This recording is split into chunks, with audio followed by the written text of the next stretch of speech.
Hello and good evening. Welcome everyone to the Nice of Last Call. Today this is a special day, not the least of which is because we are once again joined by our good friend, Mr. Taylor. Donnie, how you doing? I'm doing well. Thank you for asking. Very nice shirt. Thank you. We're twinsies. Some of you may remember Donnie from we had Mithras stream. Donnie was a Pathfinder 2 player in our holiday special, and of course he's a head moderator and a long-standing supporting member of the Nice Last Call Patreon. But throw all that away. Today we're bringing him in because he is the source of information for all things Earthdawn. Yes. Quite possibly the greatest system ever created. Absolutely. So, Earthdawn, and we'll if you have questions, put them in the chat. But, of course, we have a couple we have a super chat goal. We may not have enough time to talk about Earthdawn today. Super chat goals, can we get that part 2? And then we have a tip goal as well, which is we have one more class to do in our history class series, which is the Ranger. So we got a couple goals today, which could be a lot of fun. But, throw out your questions, questions as we go through this. The goal is really just an opportunity for Donnie and I to nerd out. We may inadvertently teach you some of the rules of the game. But first and foremost, it's really just about us expressing some of the elements about this game that we think are so cool and compelling. A little bit about the history of the game, my personal history with the game. Donnie, I don't even know your history of the game, so I'd love to learn it. But for me, there's just certain mechanical elements about the game which stand out as being very unique. And the big thing, which I'm going to hammer again and again and again, is this is the most, to my knowledge, I mean, I don't know every game. I know a lot of games. I don't know every game. This is the most diegetic, traditional, period. It's the most diegetic role-playing game ever. We play these games like D&D and we talk about class and we talk about level, and we understand that those are game terms. Like, sure, your character might say I'm a cleric, or they might say I'm a fighter, but like generically we understand that those are more game terms than in-world terms, and certainly level means nothing. But that is not the case in Earthdawn. It is very much a part of the setting that you are this discipline. It is very much a part of the setting that you have this circle and have reached this. It's almost like a martial arts belt. And it is a defined thing in the game. And you'll see this again and again and again, that so many of the mechanics of the game tie into the setting and vice versa. And that has always been, amazing to me. That was always the thing that drew me to this system, was how much the setting actually is impacted, and you impact the setting with the rules themselves. It's chef's kiss. Yeah, exactly. And again, could you use Earthdawn and play in a different setting or system? Yeah, I mean, you could, but I mean, the setting of Earthdawn, which is called Barsaive by default, is a really incredible system, and really incredible setting. So it's one of those things where it's like you kind of get two really great, deals with one book. Yeah. I mean, do we want to go ahead and talk about the setting? Yeah. So, well, let's talk first about a little bit about the history of Earthdawn, and then specifically where you came into it. So, Earthdawn has been through a number of editions, and this is the first edition. Okay, and you can see from my book that it is pretty messed up here. It's covered in tape, as one would expect. Okay, so this is Earthdawn first edition, and this was released by FASA back in the early 90s. So this was this is an older game. I mean, it's not as old as the Roll Masters or the original Dungeons and Dragons. But when you think back to the early 90s and you think about the games like, Vampire the Masquerade and stuff, and some of those really early sort of new generation of games, Earthdawn was right up there with that. And of course, FASA released another game, which in some cases is probably more commonly well known, certainly today, Shadowrun. And Shadowrun is set in the same world. It's just, and it has the same races. It's just set far in the future or far in the past. I'm not really sure which one it is. But obviously Shadowrun is a cyberpunk, cybernetic, technological game. And Earthdawn, little known fact, for about 15 minutes there, FASA also had BattleTech. Sure. And there's this crazy fanfic, like nerd level of fanfic that's, they're all set in the same universe. And, eventually Magic's going to come back to Battletech and craziness like that. But anyway, yeah. And so obviously the game came out in 93. I was, or 92, 93. I was 11. I was, just learning how to play D&D. So I did not come into Earthdawn until the late 90s. I can actually, I don't know if it's on here, but no, but I picked this up at a secondhand bookstore and fell in love with it. And we played it for a couple of years, and on and off. And we had a lot of fun with the game system. We thought it was really, really compelling.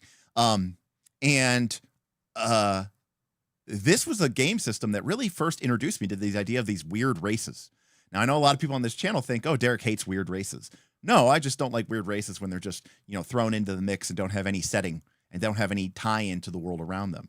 Earthdawn is a game that has these sort of saurian lizard-like people called Scrang. They have these Fey-like, small little diminutive flying creatures called windlings, giant lumbering, rock creatures called obsidian. So it has these really, really interesting races. And for me, this was like, oh my God. Well, I was just used to, basically playing Tolkien the game. In my D&D games were basically Tolkien the game. And Earthdawn came in and it had this very different premise, which was it's a post-apocalyptic game. And so, we could talk a little bit about the setting, Donnie, but before we do that, how did you get introduced to the game? So it came out in 93. I think I got a hold of it in 95-ish. I do not have my original book. It did not survive the many, many, many campaigns. So I actually bought the special edition, signed special edition, which is an absolutely beautiful book. If you ever see one on eBay, pick it up. It's gorgeous. But we found out about it because we were playing Shadowrun. And we had many, many Shadowrun campaigns. And I still remember Knight Industries, my character, Billy Tor, the rigger. And that's what got us hooked into Earthdawn. It was, oh, look, this Fast is making another thing. It's a fantasy. Let's go check it out. And then once we got onto the lore of it, we never looked back. Like we played and we played and we played, and we wore core rule books out. We wore ourselves out playing it. But yeah, it was perfect. And we talked about this before the stream. I didn't really stay with it through the various editions. Right. First and second were great. The other ones not so much. And then cleaning out my closet one day and I saw that beautiful red book sitting on top. It's like I gotta get back into it. So. Yeah, and so the game has had sort of kind of a contentious printing history. It was obviously originally released by FASA. This is the first edition. This is the original first edition. But it was then sold, or the license to sell it was sold, and it was transferred to a company called Living Room Games, and they made a second edition of Earthdawn, which, to be clear, is, I think, pretty close to first edition. They cleaned up a couple of things. Some of the stuff that was like I think this has like Scout and Air Sailor in it, which were like originally only part of the companions and whatever. But this was a pretty good addition to the game, and we actually kind of transferred. I think our last bit of our campaigns were played using this sort of second edition book, and that's kind of unfortunately where I sort of my Earthdawn story, if you will, kind of ends, because while this came out in 2001. Very quickly thereafter, third edition basically consumed my life of D&D, and then from third edition D&D, we went to fourth edition D&D, and then I started getting more into the the indie scene, right? And I started getting more into Dungeon World and Blades in the Dark and Apocalypse World and all the Monster Hearts. So I never really went back to Earthdawn, and they were continuing to produce editions. There was a classic edition, there was a third edition, and then maybe about 6 years ago. It wasn't very long ago. Yeah, not too long ago. I mean, long enough, but a new company called FASA, but I think it's not the original FASA. I think it's a different company that is founded with the same name. Yeah. They have released the fourth edition of Earthdawn, and this is and you can clearly see here the homage to that original cover. which I really, I really respect and love. But this has been a game that I just picked these up. And I have been sort of refamiliarizing myself with the game, seeing some of I'm not the most incredible expert of all time. So for me, it's kind of like figuring out it's been a long time, it's 20 years since I played Earthdawn, but I remember the game freakishly well. And so trying to see some of the changes and some of the things that they made. Yeah. I'm shocked that you remember the game freakishly well. Yeah. You remember every game freakishly well. That's fairly true. I mean, games do, especially when they make that kind of an impact. That's true. So yeah, we got some people in here who know nothing about Earthdawn. Asire says ED is an unfortunate acronym. It is an unfortunate acronym. I will fully agree with that. Hey, we got a tip from Mr. Ben A. Hey, Ben. He says, no message.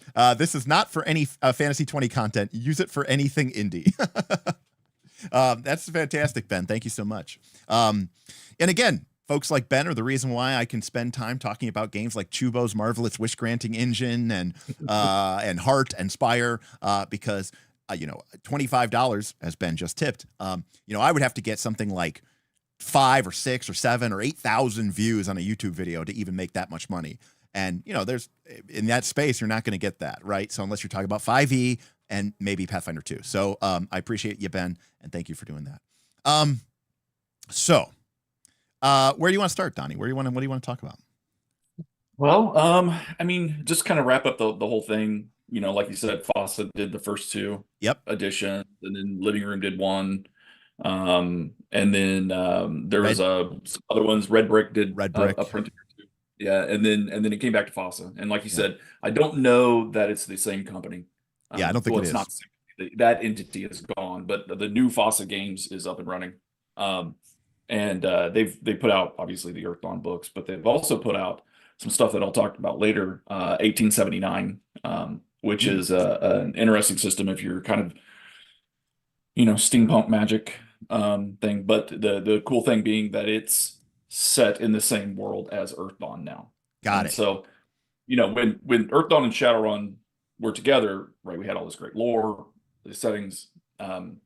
Starting at the end of 2nd edition, that Shadowrun went in a different IP. That IP went to a different company, so that close connection between the two kind of separated.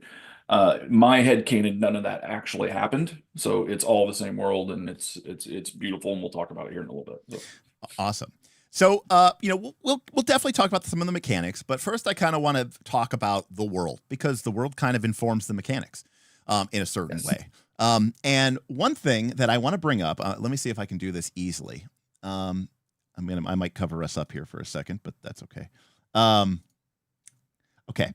So you could see here on screen, this is a map of Barsaive, which is sort of it's not the name of the world, right? It's just the name of the continent or the area that the core campaign setting is supposed to take place. And, we talked about how this is set, Earthdawn is set in the same world of Shadowrun. Well, then you also know that this means that Earthdawn is actually set on Earth. And if you look at this map, okay, you can see that there's, this areas here that you've got right here in the middle of the map on Barter Town, which is sort of like the large city that sort of is the capital of the kingdom. And it's not ruled by humans, by the way. It's ruled by the dwarves. But to the southeast, you could see the Aras Sea, and then to the south, you could see the Death Sea with the Scarlet Sea above it. Well, let's pop over to a map of the Ukraine and Russia, and you can basically see that the Aras Sea is basically the Caspian Sea, and the Death Sea with this little thing above it is basically the Black Sea is the Death Sea. And so the idea here is that this is sort of a world, it's another age of our world. And the idea, one of the core concepts of Earthdawn, is that our world, right, goes through these periods of magical increasing and decreasing, right? And the magic builds and the magic builds and the magic builds, and then the magic falls. And obviously right now in our real world, right, we're in a a magic low spot. And then obviously technology builds up, and then the magic starts to rise again. But when the magic reaches the pinnacle, unfortunately, it allows for these extra planar horrors from another dimension to cross over into the real world. And they basically cause a cataclysm and basically wipe everything out. And most recently, this happened in the Earthdawn campaign setting, and they call this the Scourge. And the game setting is happening, maybe a decade or more, maybe after the unofficial ending of the Scourge, right? Where the magic levels have started to drop down again, although for reasons no one knows why, they actually stabilized and haven't continued to drop. But and people have basically begun re-exploring the world. So it's a post-apocalyptic world, right? There is the population was devastated. The world was devastated. There's these horrible creatures that just until recently, for hundreds of years, were running around killing everything. In other words, it's a world primed for adventure. And this is something that I talk about a lot, which is settings and campaign settings in RPGs should do the work of not only giving you a cool place to adventure, they should give you the reason and the excuse to adventure. And so one of the things I've always thought was really cool about Earthdawn was this idea that not only is, of course, based in our real world, but the idea that, I wouldn't have a name for this until much later with 4th edition. I can't imagine that 4th edition wasn't inspired by this. 4th edition had this idea called points of light, right? And the idea is that you wanted to have a few shining points of civilization, of light, right? But otherwise, it was a weird, dark, it was a weird darkness that surrounds everything else. You wanted places to go explore. When you see a lot of these campaign settings, Forgotten Realms is one of them, I'll admit, you're like, okay, everything's a nation. Everything has a capital city. There's a city every 10 feet. And you're like, and there's a bunch of 40th level characters all rolling around. You're kind of like, well, where's the room for the adventure? And so I think that Earthdawn and the campaign setting of Barsaive does one of the best jobs ever of promoting this adventure and giving you a campaign setting that is actually ripe for adventure. Absolutely. Especially when we start talking about the cares and the exploration of the corrupted cares and the ones that don't realize that the Scourge is over, and beyond that, you had mentioned Barsaive, obviously, and Barsaive is where the core everything happens. But the other areas of Earth exist. So to the west, there's an area called Dasgothia. To the southwest, there is an island known as Thera. There's all these other places. So if if that, for whatever reason, you wanted to visit those, and they have source books for those as well. But it is Earth. So yeah. So you mentioned something I really wanted to talk about, which is Caers, and Caers and Citadels. Sure. So for the folks at home, Donnie, why don't you explain what a Caer is, and why that matters, or like what they were used for? Okay, so I won't go into the lore of how they came about, but Gotcha. The idea was to survive the Scourge, and I will talk about that later, by the way. But to survive the Scourge, and the Scourge being when the magic gets high enough and the horrors can cross the astral bridge and actually come into our plane and wreak havoc. And we're talking leveling mountains, we're talking destroying landscapes, killing everybody. In order to survive that, you would need to build underground shelters, or in some misguided use cases, above ground shelters, but underground shelters protected by wards and passages. And it was it was a ritual of rites, passages and protections. The ritual of passages and protections. You would need to enforce these wards around this underground city that you built, and you survive the Scourge that way. But here's the thing. The Scourge lasts 800 years. Right. So good luck. Right. And, by the way, if this sounds kind of familiar, it might sound like Fallout, right? It might sound like the same idea, right? When you think Caers, think vaults. And they are very much, they were designed to be these multi-generational places, and they were designed to not only be places where people could live, they were designed to be places that they could defend. They were designed to be places of protection, and they were bound in these runes. Why is this so great? Well, I'll tell you why. Because one of the number one problems that comes up when you play a fantasy RPG game is, why the fuck are there so many of these stupid dungeons laying around, and why are they full of treasure, and why are they even here? Well, guess what? A lot of these K'ers didn't make it, right? A lot of these K'ers, the horrors broke through. The runes weren't perfect. They snuck in before the doors were sealed, and they destroyed it from the inside. And as Donnie alluded to, some of them are still sealed. The people inside don't realize that the worst of it is over, and they haven't emerged. And so what you have is a literal campaign setting full of totally sense-making dungeons that are just brimming with magic from the old days, right? From when the magic was reaching its pinnacle and before civilization came crashing down. So lots of ancient treasures, wealth of nations from when there was like a real functioning civilization, are all trapped in these countless K'ers and citadels that were lost during this great scourge. And of course, many, hundreds and hundreds of years is a long time. Nobody knows where they all are, and they were designed to be secret. Keep it secret, keep it safe. So again, getting back to this idea that this campaign setting itself is designed to promote adventuring, and it gives you sort of a convenient excuse for why is there a dungeon down the road, and why is it full of gold and treasure and magic items?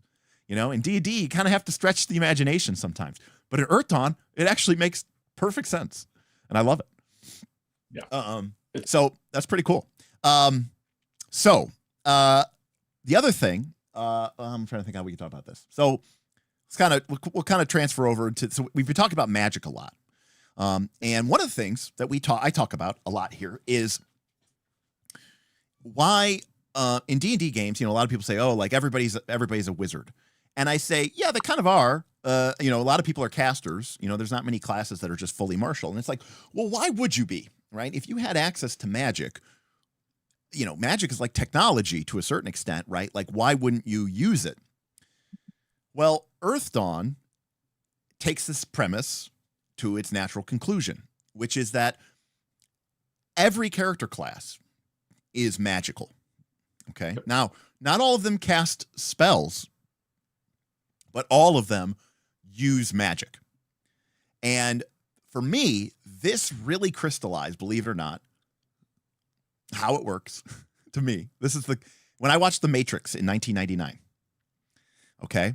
Because what character classes are able to do in Earthdawn is, you're not just an adventurer. You're not just some guy off the street. You're not just some lady who picked up a sword.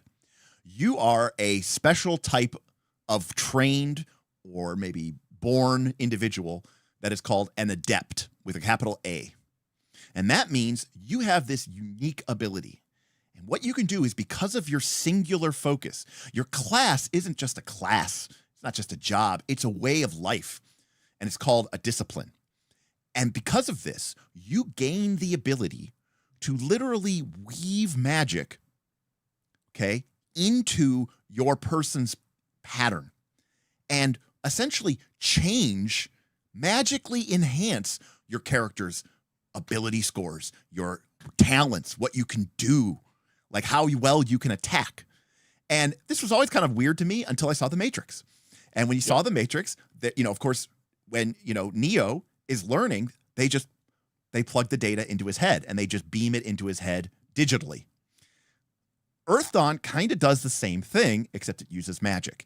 Now, why is any of this important? Well, because what it does is it gives us a reason for why one day our character doesn't know how to do something, right? And then they go and they spend 8 hours meditating, and they're kind of reweaving magic into their pattern and restructuring it. And then the next day, suddenly they have the ability to, like, make their sword burst into flames, right? In D&D terms, we level up, we take a feat, and we just gain this ability. Well, in Earthdawn, your character is literally, in the fiction of the world, sort of taking this magical energy and changing their abilities. Now, you can still learn stuff the old-fashioned way. It's called skills, but that takes weeks, months of time, and it's very inefficient and it's very slow, as one would expect learning something by training does. But if it's it costs more legend points, right, to train. and it takes more so it's not something it's not something you're encouraged to do. But if your character instead focuses on what they're naturally kind of trained to do, they can use the magic of their thread weaving to essentially make themselves they're kind of rewriting their code. All right. And that's another important thing about Earthdawn, again, from the Matrix. If you remember the end of the Matrix, right? At the very end of the first Matrix movie, Neo can see the code of the world, right? He can see the green lines of the Matrix, right? And he can see everything as sort of this glowing energy field. Well, the idea of Earthdawn is kind of the same. Maybe they stole it from them. I don't know. But the idea in Earthdawn is every living creature, everything really everything has a magical pattern. Okay. And the pattern exists in this sort of kind of like side along plane called the Astral Plane.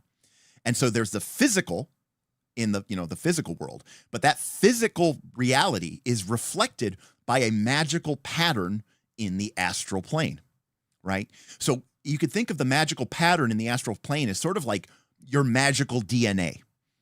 And if that magical pattern changes, okay, then the physical representation changes. And if the physical representation changes, then the pattern in the Astral Plane changes. And this is what adepts do. They have the ability to sort of alter patterns in the Astral Plane that allows them to affect the real world, including their own. And then spellcasters sort of take this to the next level, where you could think of it as, in the real world, fire would never just spontaneously appear in the middle of a room and explode outwards. But if a wizard could create the pattern of an exploding fireball in the Astral Plane and then give it energy, well, then it has to exist in the physical world. And so by weaving this pattern, okay, and if that sounds a little bit like Wheel of Time, it's a little bit like Wheel of Time. You're weaving threads of magical energy. By creating a weave of a fireball and then empowering it with magic, that reflects into the physical world, and boom, suddenly there's a fireball. Yeah, take that a step further, right? Take that a step further. Everything has a pattern. Everything. Right. And so it's not just people or animals or creatures that have patterns, but like that grove that's out back of your castle has a pattern, right? And it might not be a true pattern. It might just be, it's existing. But if it's named, then it becomes something called a true pattern. And that is when any adepts can weave to that pattern. So for an example, if we go think of a wizard in his tower, and maybe it's Elminster's tower, right? It's named, it has a true pattern. The wizard can weave threads into that tower's pattern, and it could be, oh, I want the walls to be stronger than normal. I want the locks to be more difficult to pick. I want the fire resistance to be higher. Right. And so you can do this with places, with items. We'll talk about key knowledges on items a little bit. You can do it with groups. Right. Your like own group. Your party has a pattern. Yeah. And so your adventure group can literally, you can feed threads into it. Yeah. And so there's this kind of idea here of like, the important races of the game, dwarves, elves, humans, and etc., windlings, scrang, they are called name givers. Because when Donnie said name, you have to understand that, like, usually in Earthdawn, that's like a capital N name, right? And so name givers, aka sentient, sapient people, all right, whether they're orcs or trolls or dwarves or humans, they are called name givers because they have this special ability. By naming something, you make it important, okay? But also, the more important something becomes, the more powerful it becomes. And this is another way that the game is diegetic. When you go out and you do these great and amazing acts as adventurers, you earn something called legend points. But that's not just bullshit experience points. No. Oh, well, your characters pick some locks, so your wizard learned a new spell. No. What's happening is as you earn legend points, your character is becoming more important to the world, to the pattern of the world. And so as a result of that, your character is becoming more important, is becoming stronger. You could think of it like Wheel of Time, how you have these characters who are important to the pattern, and they're called Taverin.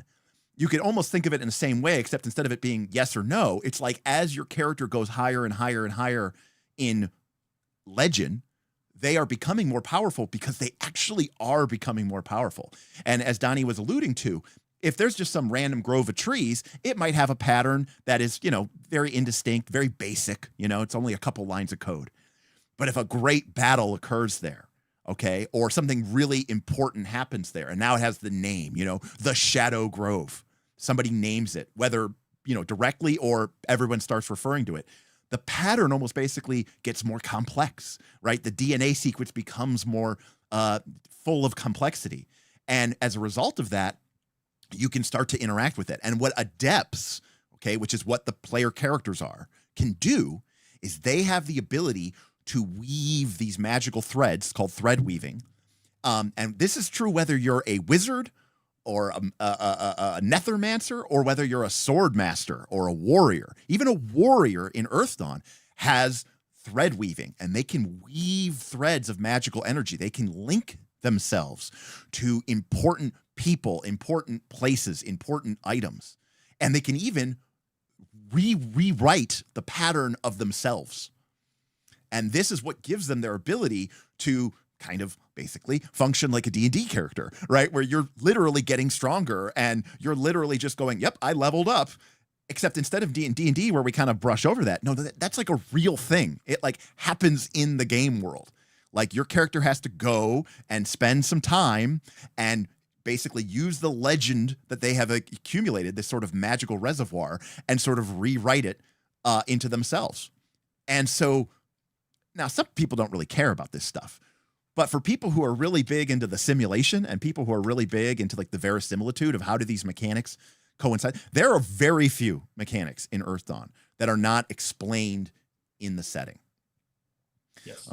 So, to me, that's like the most, sort of compelling part about the game is just that, the system itself, very cool, very revolutionary, especially for 1993. Maybe not as revolutionary now. But the idea that all of these different things that are occurring can happen in the game, it is pretty cool to me. So Grim Prism says, so this is why people who killed rats for money 4 months ago are now leading armies. Well, they may have initially gave them the boost, but like just like a D&D character, you need to go do bigger, better things for your legend to continue to grow. And so it sort of pushes you to keep doing bigger and better things. And as a result, your pattern literally becomes more important, more powerful, more complex. So as you do important things, you become more important, you become more powerful. And it's not just something we're making up. It's actually happening in the game world.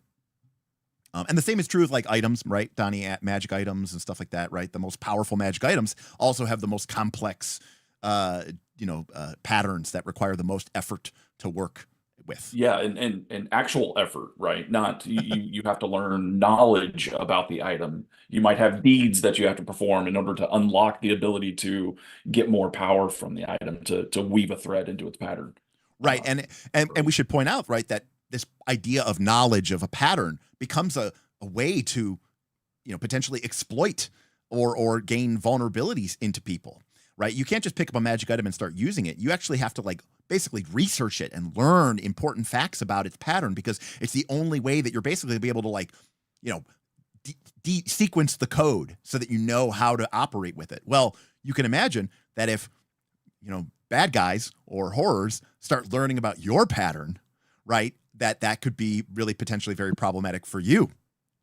And certainly one of the scariest things in the game is to become horror marked, where one of these extra planar horrors essentially forges like most cool things in fantasy, a lot of things in Earthdawn last a year and a day. I think it lasts a year and a day. It does. It does. Yeah. Yeah. And a horror can basically mark you. And then it basically has this sort of invisible connection to you. You know, it almost has like a bead on you. And it can use that to like fuck with you, you know, even over great distances. And so the scary things in this campaign are scary. You know, there's a little bit of an element of horror, right? Because it's not all just like sunshines and rainbows. It's kind of a, you know, it's a Earthdawn, yay, but it was after a terrible night. You know, and you know, a lot of people died, and there was a lot of nastiness that occurred, and the horrors are brutal creatures without any sort of soul or remorse. You know, they are almost mindless in their, you know, destruction and their rampaging. So it's you know, there's some real threats to the campaign as well. Yeah. Yeah. Let's see. All right. Anything else on just high level on the setting before maybe we look a little bit at some of the rules? High level on the setting. No, you talked about the cycles of magic, where Earthdawn's in the 4th cycle, Shadowrun's in the 6th. Okay, we're the 5th. We are the 5th. The low magic cycles are the odd ones, except for the first one. For whatever reason, the first one also had magic. Yeah, I know that's pretty much it. It's you know, you're an adventuring party that's looking out across a hellblown landscape of adventuring, you know, opportunities. It's a cornucopia. Right. Absolutely. And, you know, the game also, you know, it's not just dungeons. There's a lot of political factions is here as well. Yes. I'm not going to get too deep into the weeds on this, but Barsaive, the campaign setting, was formerly colonized by this kind of world-spanning kind of evil empire. And then while the Scourge killed everybody, it also drove those colonizers away. And now they're starting to show back up again, and they're like, okay, we're here to, you know, and now people are like, no, we don't think so. You know, we're our own people now. We're our own political unity. We don't want to be, you know, enslaved and dominated by this foreign power. And so, you know, there's a lot of political factions to this as well. And the game, the campaign setting actually has a fair amount of deep geopolitical stuff as well. It does, yeah. And there's many different factions, and we'll, you know, I'll talk about them here in a little bit when we go over maybe some of the setting history. So, all right, we'll touch on them. So I'm gonna swap over here to our PDF screen, and what I want to talk about first. So this is our character sheet, okay? You know, we've got our character name, obviously. Discipline is like our class, except remember, it really is like your character. It's not just what they do, it's how they think. And it's that sort of single-minded, it's that discipline, it's that focus that enables your character to sort of, allows them to sort of channel this magic and do the things that they do. Circle is your character's level. But again, remember, this isn't some made-up game term. It's a thing in the game. I'm a 2nd circle. I'm a 5th circle, right? These are words that your character would use that people would understand. And then physical defenses, you know, race, sex, hair, eyes, all that stuff. But we can see here, it's kind of D&D. We've got 6 stats, attributes. We've got dexterity, strength, toughness, perception, willpower, and charisma. And sure, you know, they're a little bit different, but, you know, toughness, constitution, perception, intelligence, you're probably willpower, wisdom. You're pretty close on the dot. Now, what's interesting, though, about this game system is when this game came out, remember, this is before 3rd edition D&D. This is 7 years before. There was no idea at that time of a skill system where you had roll a number, get as high of a number as you can, and you're trying to beat some DC, which this game calls difficulty number. Difficulty number, yeah. Yeah, DN. So DN, DC, you know.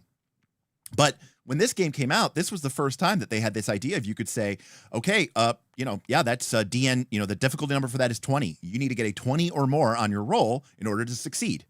Now, of course, everybody was kind of familiar with that. Remember, at the time, armor class for D&D went negative, right? So there was all sorts of really weird, strange things.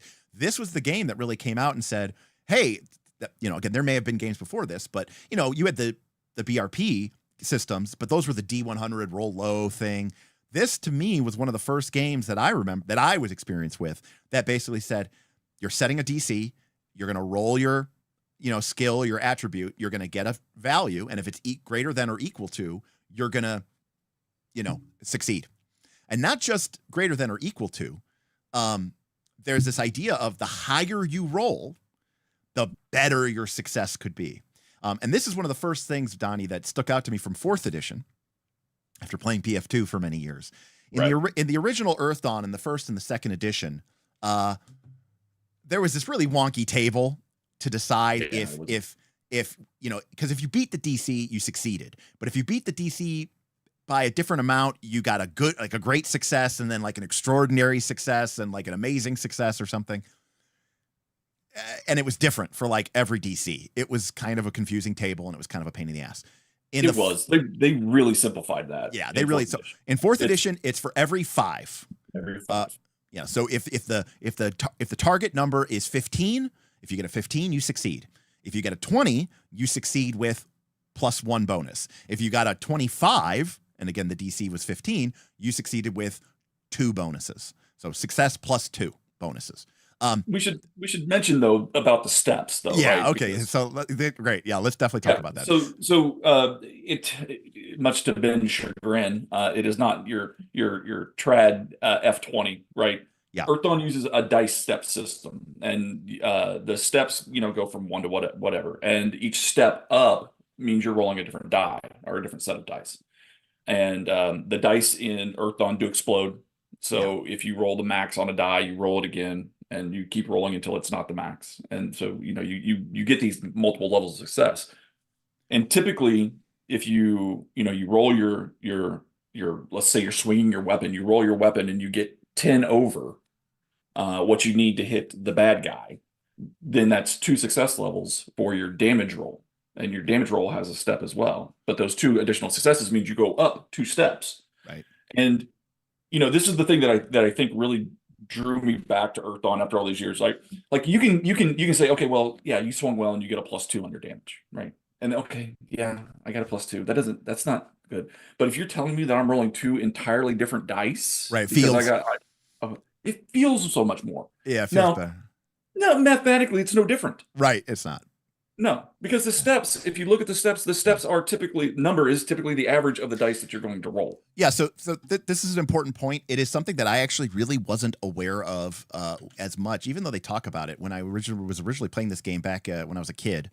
So the step number, okay, that you see on the left. So for example, everything in the game, like your strength, right, your toughness, your skill, is going to be a step number. So, you would say that your strength is step 7. So that means when you make a strength check, you're going to be rolling a D12.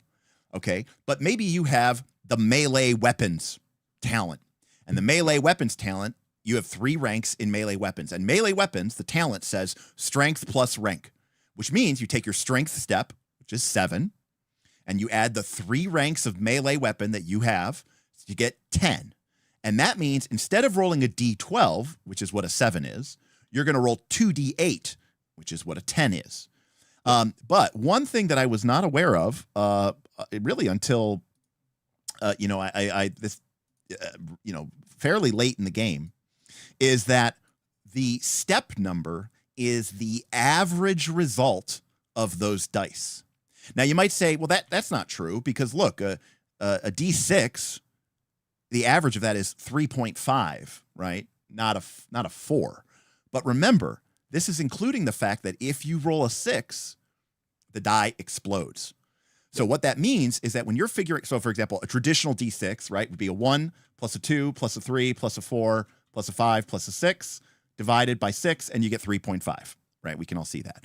But in this version of the game, it's a 1 plus a 2 plus a 3 plus a 4 plus a 5, but not 6, because if you roll a 6, you also get to roll another D6, which will be an average value of 3.5. So really, you're adding 9.5. And now if you divide that, you see you get 4.08, which is close enough to 4 for all intents and purposes. So what this means is that an easy back of the envelope calculation is the step number is also the average value that you're going to get, right? Now, that doesn't mean that you're going to, always get it, but the same way that you can kind of say, if I'm rolling 2 6-sided dice, I feel pretty confident that I know my average result is going to be a 7. So, my odds of rolling above that and below that are even. Well, the same thing is true even with some of these crazy dice catalogs. D12 plus D8 plus D6. Well, when you factor in the fact that each of those dice themselves could individually explode if you roll the max on them, the net is that you end up with an average value of 16. So if the difficulty, if you have D12 plus D8 plus D6, and you know that the number that you're going for is a 19 or a 20, you're like, okay, I'm not really maybe super favored for that, right? Like I could get lucky, but on the other hand, if the number is a 15 or a 16 or a 14, you go, okay, on average, I'm going to meet that. And so this is actually a really nice kind of quick, easy shorthand to sort of figure out, on average, am I going to succeed or not? And this is one of the reasons why, from earlier editions, Derek. Yeah. The D4s got taken out. The D4 only makes one appearance here because of the exploding mechanic. It actually was throwing the math off. Got it. So right, one because of the reasons they a D4 is so likely to explode. It's kind of a weird mechanic. Yeah. Legion of Myth says, I felt so stupid when Josh Harrison told me that. I've been playing 3 editions of the game without knowing that step equals average roll. Well, Legion of Myth, you're not alone. The whole time I played it back in the late 90s, early 2000s, I didn't know that either. In fact, by the way, 4th edition has a great little shortcut, because now I don't recommend that you do this, but if you really don't want to change these numbers, remember that going from step 13, which is D12 plus D10, to step 16, which is D12 plus D8 plus D6, on average is just, you're going to get 3 higher. So if you are adding 3 steps and you don't want to actually change the dice, you don't technically have to. You could just add 3, like a D&D roll, right? Where it would be D12 plus D10 plus 3. But if you really hate fun, fun, yes. Because let's be honest with ourselves, right? Some people are going to look at this and say, why would I ever want to roll that many dice? And they're going to be different every time. And other people are going to say, this is the greatest thing I've ever fucking seen, right? Yes, because exactly. You're telling me I'm going to have 2D10,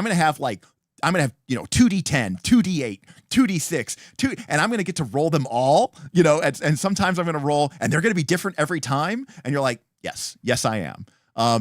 And you either like that or you hate that. And I should also point out that, remember, if you roll the maximum on any die, that die explodes. And if you roll the maximum on that die, it explodes again. So when you're rolling D12 plus D8 plus D6, you have 3 chances to get a max. And then if that, the possibilities of this sort of exploding, it feels a little bit like the casino, like it's fun, What Dveilwolf hates exploding dice. I'm not going to say you're wrong. I'm not going to say you're right. I think that there's definitely pros and cons to that. I personally think exploding dice are very exciting, because there's this idea. There's this idea. I think, right, versus D does this, right? Because in theory, in versus D, right, you could get like 400, right, if you just keep rolling, right, high enough. There's something about the fact that technically you could roll 2D10 and get 90. Like it could happen. Like you could just keep rolling 10s. And imagine like the hooting and hollering that are going to happen around your table when someone rolls 2D10 and they roll 10-10, and you're like, okay, we're starting off at 20. And now I'm going to get to roll 2 additional D10s. And then you roll a 3 and a 10, right? So now you're at 33, and you get to add another D10. And everyone's like, oh my God, this is going to be amazing. It creates these really fun moments. So you cannot like them, but that's okay. You don't have to like fun. Yeah. Now, Legion of Myth, we were talking about this very shortly. One of the changes, I was talking about this exact thing. Legion said, I miss the old step 14 is D20 plus D4, but the 2D12 makes more sense. I love this change. I hated the spread of the D20 plus D4. I much prefer these changes. So this is the step system. And to be fair, as you go through the game, you're not necessarily going to have to, know the entire table. In the beginning of the game, you probably need to know like the first left column, maybe up to like, I don't know, 10 or something like that, 11. And then as the game goes on, you're going to get more used to it. But the game knows that this is kind of weird. On your character sheet, on the bottom left-hand corner of your character sheet, here's the character sheet. You've got the step system, right? You've got the action dice system. And this is one of those things that you're just going to either, learn or have to look up occasionally. You either love it or you hate it. And again, there's even an optional rule where instead of changing the dice, if you just want to add a static bonus, you can do that. Although again, at that point, just go play D20. And I will say that the step system is probably the one thing that originally made me go and play 3rd edition, right? D&D 3. Same. Because it can get a little cumbersome, but it is nice that they've simplified it now. And like you said, the spread is gone with the D20 plus D4, and they put it on the character sheet. Yeah, you're going to be able to listen. And honestly, as much as the step system bothered me, the main thing was the good, great, extraordinary success levels. And now that they've standardized those and just made it every 5, that's way better. Because you basically had to look up a chart every time you rolled it. Now, Derek, you're absolutely right. The step system is a bit outdated, okay, but it does set this system apart. I completely agree with you, but it's the same way, there's a charm to it. It's the same way that people are going back and making millions of dollars on Kickstarters, basically publishing 1981 BX D&D. There's a fun and there's an allure and there's sort of a charm to it. And it's different than the sort of, 30 plus years of D20 that have been jammed down our throats. And it feels different. So maybe you end up playing different. Legion is clearly a devoted fan, Donnie, because I will die on the hill that the success chart is much, much better for combat than the 4E plus 1 success level for every 5 rolled over. That's totally fine. I prefer the roll over 5. I think it's much better. And then Legion saying, because they did get rid of armor defeating hits, and I was okay with that because armor defeating hits were really feel bad. What's odd? I got my stack of books back here, the ones that I've looked at recently, and one of the things that I'm doing now is bringing the Mithras specials into Earthdawn, kind of a little homebrew, and changing that success level to being we'll pick a special, and do it that way.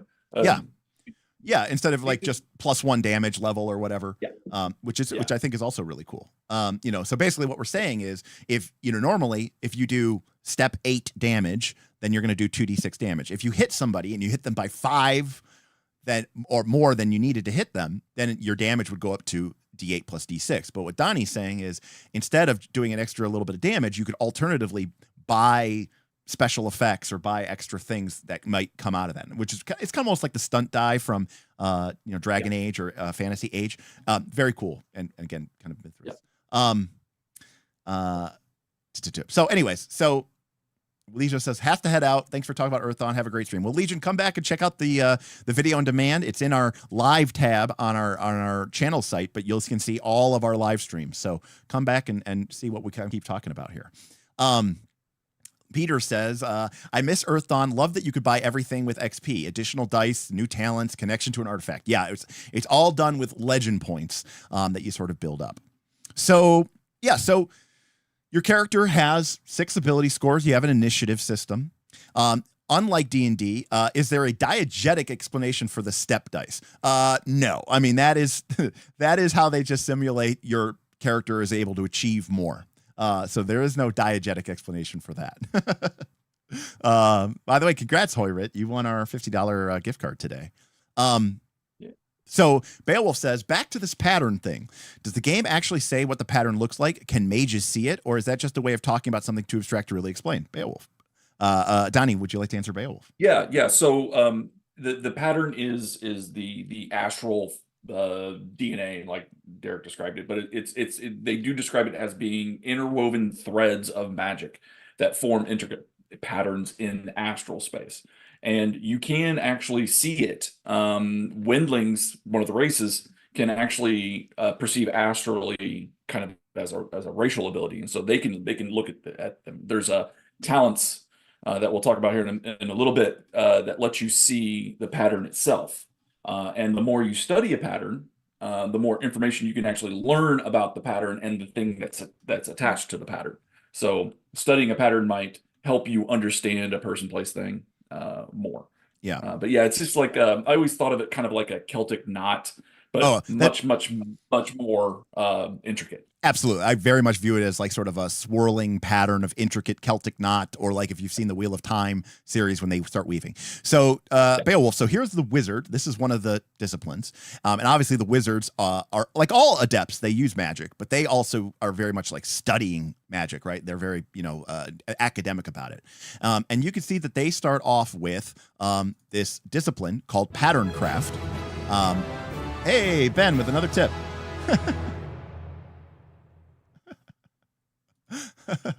He says chagrin nothing. I wasn't saying this game is D20. I was referring to the Ranger tip goal. Oh, okay, Ben. Okay. You got it. You're trying. I understand. I'm picking up what you're putting down. Thank you, Ben. Hey, we're almost done with that tip goal. So hey, $22 more, and we'll take care of the Ranger. But you can see that the wizard here has this pattern craft talent. This is something that they developed that they basically lets them study and learn and master patterns. And you can actually see that in second circle. So once they reach the second level, they have the ability to gain the astral sight talent, which literally lets them look into the astral plane. And when they start looking at other things' patterns, they can actually learn about that item's like its past, its history. In fact, that figuring out what an item's history is or what a place's history is one of the ways that you can eventually be able to connect threads to it. You have to learn its what are called key knowledges in order to be able to unlock its true pattern. So yeah, it's and again, this is because that's what the wizard is particularly deep into that. But keep in mind, you don't want to just go around looking in the astral all the time to find everybody's pattern, because guess what lives in the astral? That can live in the astral, the horrors. Right. And if they see you, well, then you're screwed. Right. So again, this is one of those areas, and this is actually kind of a good compromise. I mean, we're all over the place here on the map, so we can talk about this. Back in the day, okay, the way that mages cast spells was basically you just drew the magical energy into yourself, right? You would then kind of in a way, you would kind of use your own pattern to shape the spell. And then you would make the spell, you would energize it, and the spell would happen. Think of it like Wheel of Time, right? You're weaving the energy into yourself, twisting it around, and then the spell happens, which is great. Convenient, easy, fun for the kids. The problem that occurred is as the magical energy of the world continued to rise, these horrors, right, started to emerge and develop. And then the Scourge happened, right? And as the Scourge began to happen, they realized that these horrors weren't just destroying the physical world, they were literally destroying astral space. And again, if you're familiar with Wheel of Time, this is like the taint on Sidene, right? And as a result, astral space is now polluted. It essentially is, when you look into astral space, you can see areas where there is just dark, swirling, oily miasmas. And now if you just channel that energy into yourself, and by the way, sometimes you may end up doing that, you run the risk. You run the risk of damaging yourself. You run the risk of tainting yourself. You run the risk of attracting horrors to you. You become like a blinding flash of light on a dark, endless plane when you do this. So you typically are only going to do that in the most desperate situations or in a place that you know is completely safe, that the horrors never polluted, which are far and few between. But the game, this is, by the way, getting back to where I think magic is dangerous, right? And that makes the world more realistic, right? Because, and to be clear, in the days before the horrors, magicians could just channel energy and create marvelous, wondrous effects. And they did. Right? The magical technology of Earthdawn before the Scourge was very high. Floating cities, airships, interdimensional, transports. It was very much, magic is kind of free for everybody. And, the mages are going to create, cool, powerful things. That's not the case anymore, right? Because now you could do that. I just don't know that makes for a fun and adventuring campaign setting. So now they made magic really dangerous. And we've talked about this recently on the channel where I said, Forbidden Lands does this and some of these other games do it. Old school games do this. Magic is dangerous and unpredictable. Okay, that's great for storytelling. I agree. But it also is not really fun for the gameplay experience because now you've made the setting make sense, but the gameplay is boring. I wanted to be a wizard because I wanted to cast spells. right? And if you're telling me every time I cast a spell, there's a 25% chance that I get consumed by a horror and get my soul ripped into astral space, I'm not really going to, I don't feel like I'm a wizard. So this game does the smart thing, which is they still have this idea that magic is very dangerous and scary, but they introduce this idea of the matrix, the spell matrix, the spell casting matrix. And Donnie, maybe you can kind of explain what that is. Yeah, so the matrix is basically a holding area for part of a spell. And so when a mage casts a spell, well, first off, they'll store the spell's pattern into the matrix and they can hold it there indefinitely. I mean, let's call it what it is. It's spell slots, right? Right. But narratively, they're storing this spell in this slot. And then when they go to cast it, they might have to, some spells require no more threads to cast. They can just cast it straight from the matrix and it's safe. The horrors won't get you. But you might have to, more powerful spells, you have to weave a thread into the matrix to complete the spell's pattern and make it manifest. And so these matrices are very, very sought after. And there's 4 different types. Some of them will store an additional thread for you. Some of them are armored because they can be attacked, both physically and magically. Right. These are, because in the game, right, the matrix is actually like it's like an astral construct, right? Yes. So the way to think about a matrix is, before, remember I said when you channel magical energy, you drew it through your own soul, your own pattern. Well, now imagine that the wizard, right, or the mage has in astral space this astral construct, and they can reconfigure it, right? It's almost like a Rubik's Cube. Right, they can reconfigure it into different spells, and it's almost like a little puzzle box that is invisible, to the outside world, but in astral space, it's like this little device. By reconfiguring it, which is called tuning, they can shift it into different spells, and then once it's in that configuration, if they weave magic to it casts the spell, and you get the same effect, but without the problem of being a blazing beacon of light and summoning all the horrors to you. So you could think of it as kind of like a filter. Right. And it kind of filters out some of the bad stuff. But the downside is that it's more complicated. You have to attune the matrix. You have to sort of, I want to reconfigure it to be, I want to reconfigure it from magic missile to fireball. Okay, well, that takes time. And you're like, okay, well, now I need to weave threads to it. Okay, that takes time. But the cool thing, unlike D&D, is if I have a matrix and it has a spell in it, I can weave threads to it and then the spell casts. And then I can weave threads to it and cast the spell. And I can weave threads to it and cast the spell. And I can weave threads to it and cast the spell. I can do that forever. There's no running out of spell slots per day. So it's a really cool way for characters and for classes, or for the mage casting, spell casting casters, to have a lot of versatility, but at the same time have some strategic options. Your character has a number of matrices that, you could think of them as kind of, if you looked at him astrally, you might see that he has these 3 or 4 astral puzzle boxes around him. Those are his matrices. Floating around him, and he can grab them and reconfigure them. And so you have to make a strategic decision about which 4, but you can change them. You can change them in the middle of the day. It does take a little bit of time, and you can weave patterns to them. 10 minutes. It's not too long, right? Now, what if the shit hits the fan and you really need your spell, you really need your Featherfall spell, right? Or whatever. Because you're being chased and you have to run to the edge of this cliff. And the only way out is you're all going to have to jump. And you're like, yeah, you got that Featherfall type spell, right? And you're like, yeah, but it's not in my matrix. Well, so you can't cast it? No. You can still cast it. You just can't cast it with your matrix. And that means you're going to be casting it raw. And you're going to be summoning the energy directly through you. And so you can see where the wizard has this really powerful ability to basically cast any spell they want to know at any time. But if they're casting it without that sort of preparation element, then they're doing it very dangerously. And so there's a real fun subsystem to the whole maging and magery, and I think it's awesome. Yeah. I also think personally that Earthdawn may have been the inspiration for the 4 EverQuest caster classes. So in the original EverQuest, you had 4 caster, 4 wizard-like caster class, mage cast. You had the wizard, you had the mage, you had the necromancer, and you had the enchanter. And in Earthdawn, you have the wizard, who is very much like the EverQuest wizard. Then you have the Nethermancer, who is totally a necromancer. You know, they're very much a necromancer.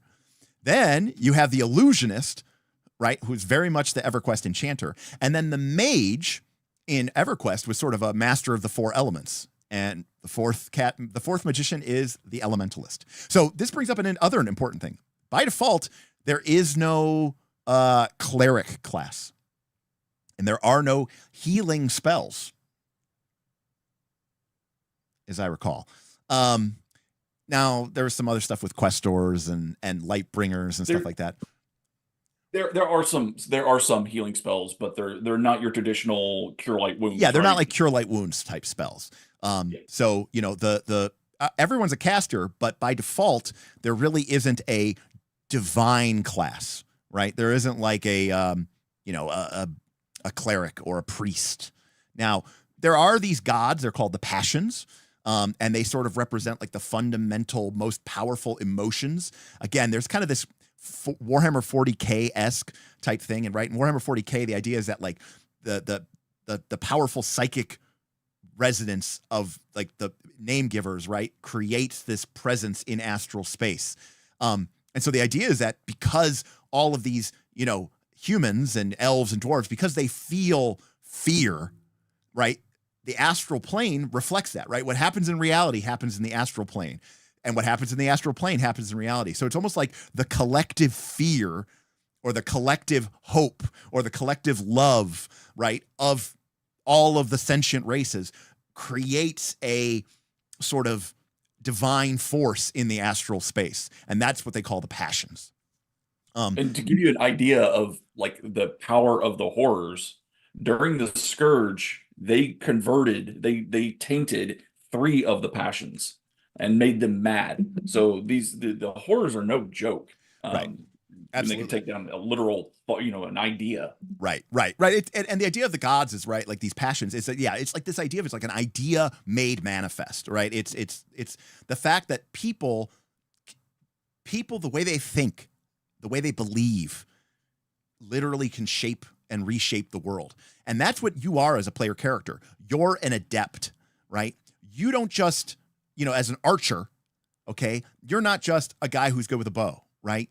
No, you have this fundamental belief about the power of concentration and accuracy and, you know, focusing in on one thing. And as a result, the world is sort of shaped around you. And the idea that your thought can kind of give, you know, can be made real. And so as a result, this archer can, you know, for example, I mean, this is first talent. You know, this is an example of, okay, what's the tech? So what's a game like? Well, all right, you're not like your scrubs in D&D, okay? Like, because everybody's kind of magical. So if we look at our archer, one of the first talents, they get this one for free, okay? It's called Call Missile, okay? And what an archer can do, now sometimes you're just going to use this after a fight because, you know, you want to flex, but the idea of Call Missile, literally, the archer, who is not a caster, by the way, can basically just, you know, raise their hand and, you know, or focus, and all the missiles that they shot will pull out of whatever, you know, they're in, or, you know, a dead body or a doorway, or, you know, on the floor. They'll fly out, gather together, flip around, and spin back into your quiver, right? And it's not because they're magical missiles. It's because you're magical, right? And you have literal control over missiles, over your ranged weapons, because your character is magical. And that's kind of just like, you know, a classic. Another great example of that is the warrior. Okay. You know, the warrior is, you know, your fighter class, right? So what do they get? Well, they get abilities like wood skin, where they can literally toughen their skin to make it like almost like bark skin, right? They get abilities like air dance, which let them like glide around and kind of like pseudo fly on like curtains of air. But that's because they're magical, you know, like no one in this campaign setting is magical. Beowulf says, I love that you love that, but it's not for me. I think that in fact there's only one class that doesn't have a first level talent that is just over the top magical. And I want to say that it's Swordmaster. It's the only one whose first level talents aren't just like completely over the top Something magical, yeah. Right. They could be explained otherwise. Right. So, And to be clear, some of these talents are available through normal training because they're just skills. Now, your character can gain them magically, which means they can gain them very quick and very effectively and very efficiently. But other people could learn how to use a melee weapon without being some sort of magical, individual. However, other abilities cannot be learned as skills because they're, obviously clearly magical. So it's a world that ties this idea of this adventure and this campaign setting, the way the magic works, the way the lore, the legends of the story are in-game mechanics that you need to use in order to proceed through the game. It's pretty common that as characters want to learn more about famous dungeons or famous items or famous, villains or foes, you're going to be like researching them and trying to learn information about them and sort of gaining this pattern information about them, because there's sort of a sub game here of, patterns are kind of everything. And, it's not just fight till everybody's dead. That being said, there were some changes here in 4th edition that I kind of like. So, let's just kind of quickly go through here some of the attributes of your character and, from a purpose of the game. So you have an ability, you get, depending on your race, you start with certain dexterity, strength, toughness, perception, and then it's a point buy system. You can use points to increase your strength and dex at character creation. Okay. That's going to be a value, which is going to generate a step, which is going to generate dice, right? So, instead of a 14 being a +4, like it would be in D&D, a 14 might be like, I don't know, step 6 or something. And so you'd have a D10. It's every 3 ability points is a step, by the way. Okay. So, you would just say, okay, my dex is essentially, you can think of it as my dex is a D8, my strength is a D10, my toughness is a D10, my perception is a D6, my willpower is a D8, right?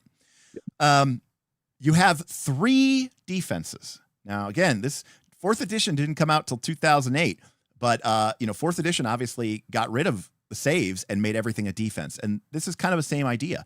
You have 3 numbers that represent how hard it is to hit you with something physical, like a sword or a bow and arrow, to hit you with something magical, like blasts of fire or magic darts, or to affect you socially, right? To lie to you, to confuse you, to taunt you, to cause you to become, to get one over on you socially.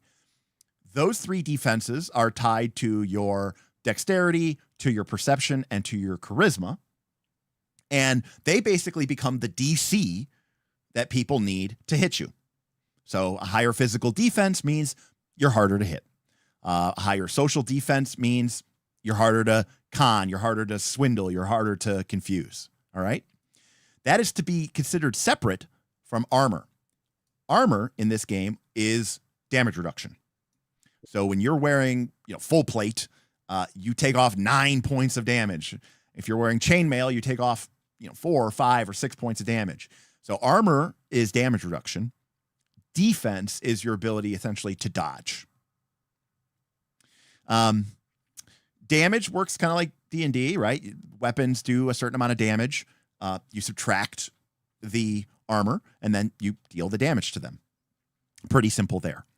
However, and you have a certain, so you kind of add damage in this game.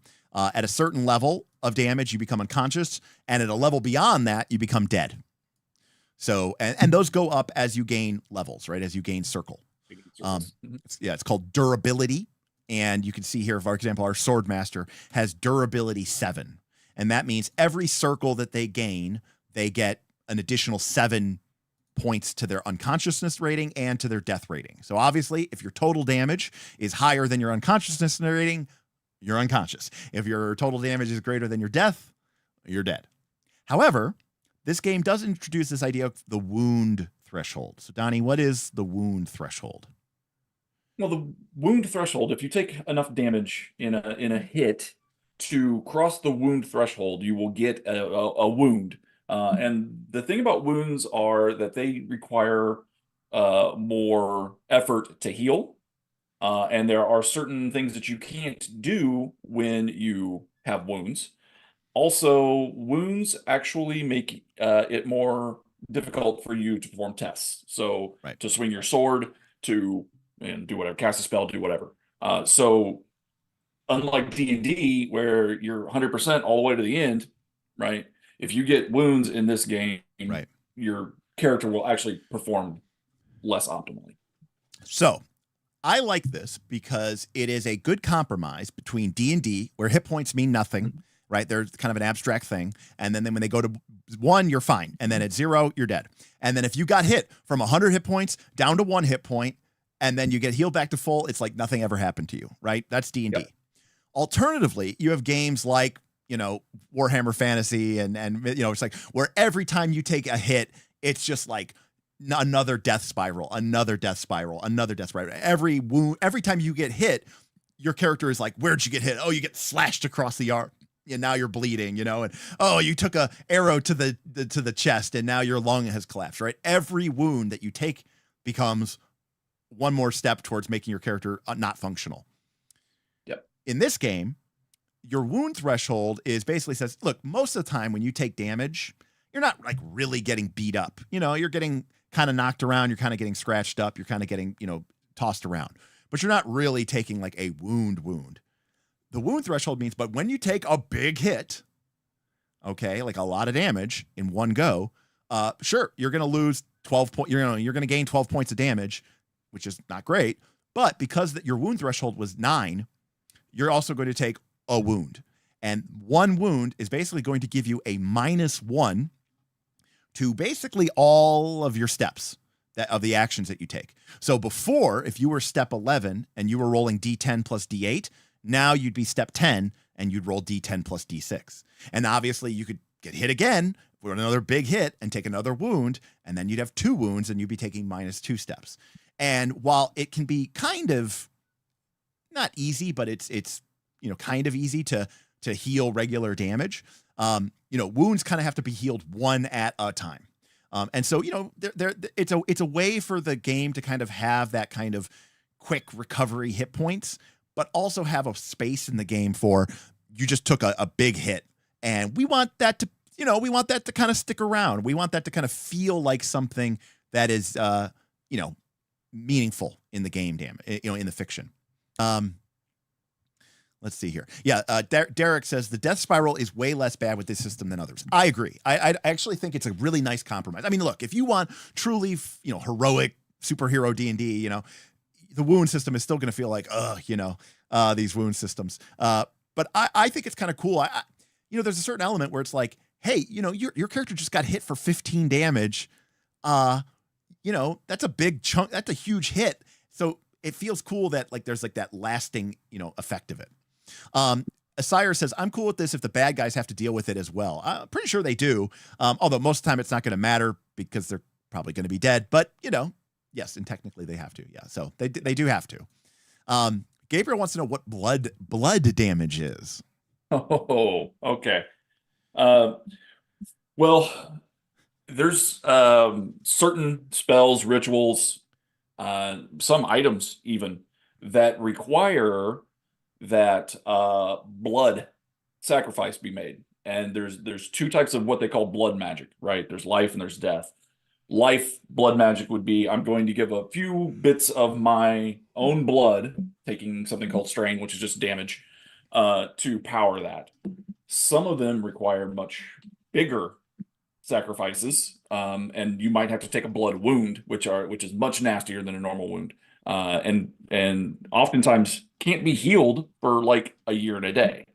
Right. Now there's some potions and stuff that can fix that, but so that's what blood damage is. And then of course the ultimate blood magic is the death side of it, which is I'm going to sacrifice some people. Now if you happen to be a fan of Shadowrun, This is as technology. That's what they do. In fact, Satanic Panic Mom enters the chat. Yeah. So, one of the common ways that we always encounter it was these things called blood charms. Okay. And so these are basically, you could think of these as like little charms, and you actually put them on your skin. And like when you put them on your skin, like it almost like draws a bit of your blood into the charm. Yep. And that it causes a permanent point or 2 points or 3 points of damage to your character. And it lasts for a year and a day. But it gives you this kind of cool magical power that you can use in order to, potentially avoid some bad fate. So for example, one of the blood charms is called the Absorb Blow charm. Okay. So if we look at the Absorb Blow charm,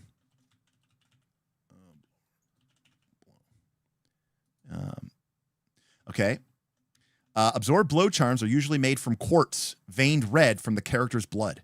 Implanting the charm causes the character 2 points of blood magic damage. So when you put this on, you take 2 points of damage, right? Permanently. Like even when you heal to full, it's going to start with 2 points of damage. When activated, it absorbs the first 12 damage points inflicted on the character.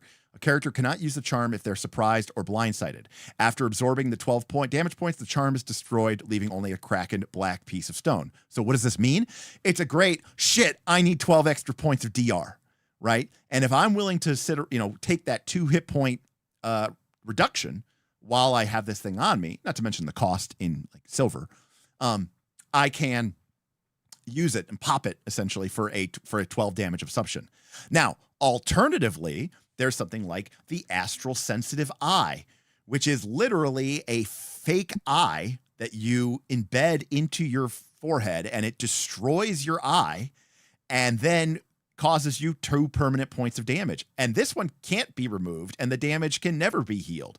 But now your character can see slightly into the astral plane because they've literally replaced their eye with this magical enchanted piece of amber.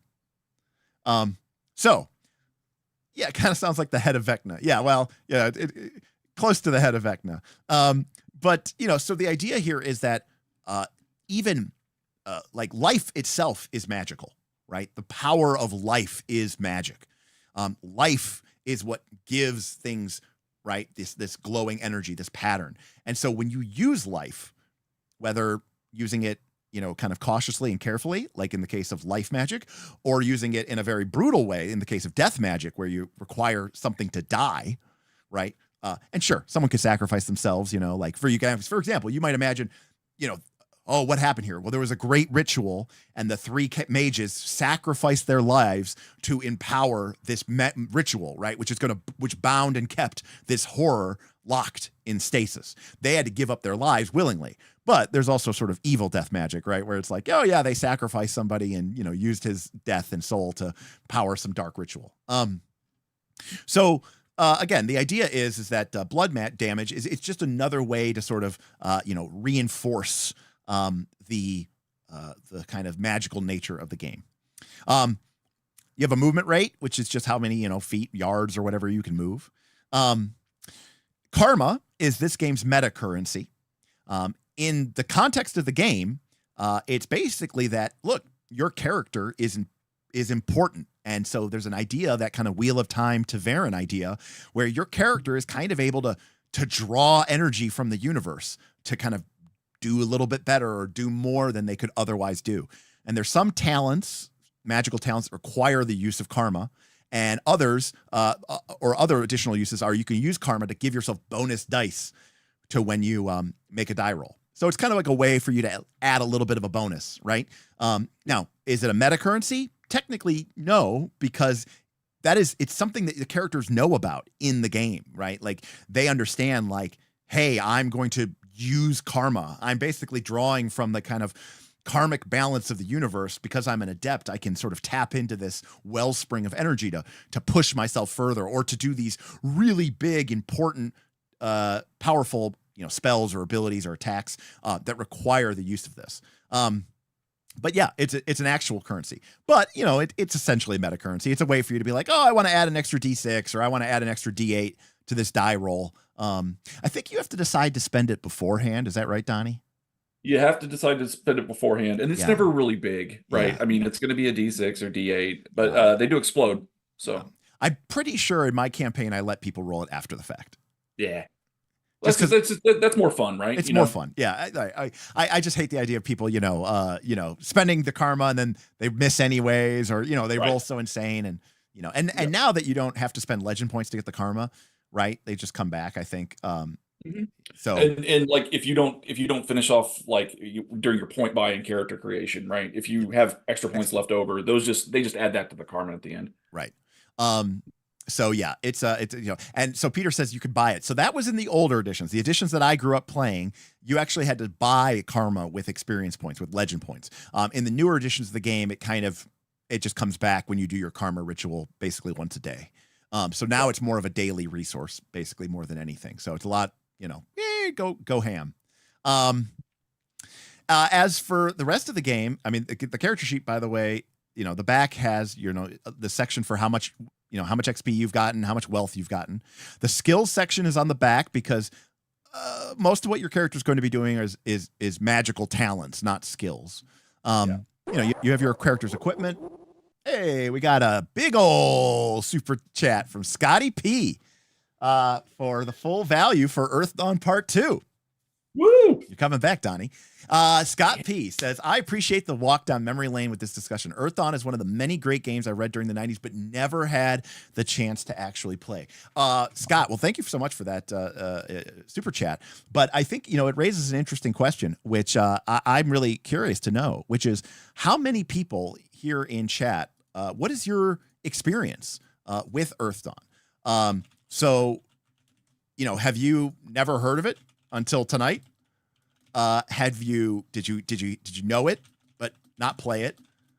Did you own it and played once or twice, or did you regularly play it? I'm curious what the people have to say for themselves, because I know that for there was a good 2 years when we were kind of over. When we were kind of over the AD&D second edition, where we were really experimenting with other games, and Earthdawn was definitely one of the big ones. Scotty P. Cyrus says, thanks, Scott P. Definitely wanted a part 2 of this. So yeah.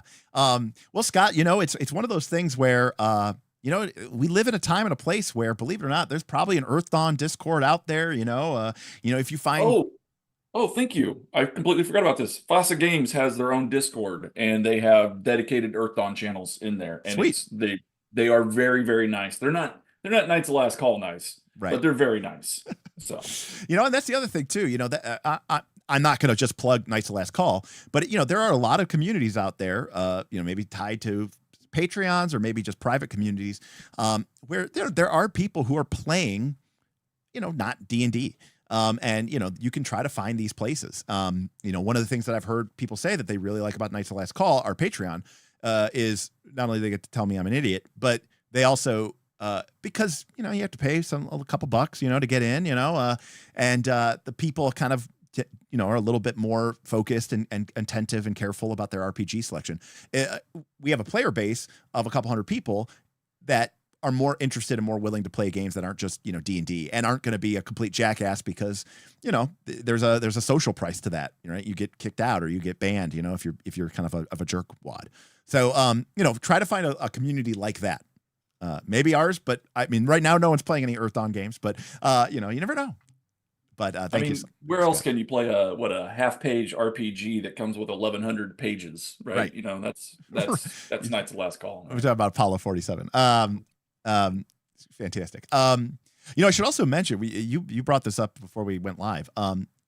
There's also, if you really like this campaign, but you don't like all the trad rules, there's some company released a rules light version of Earthdawn, right?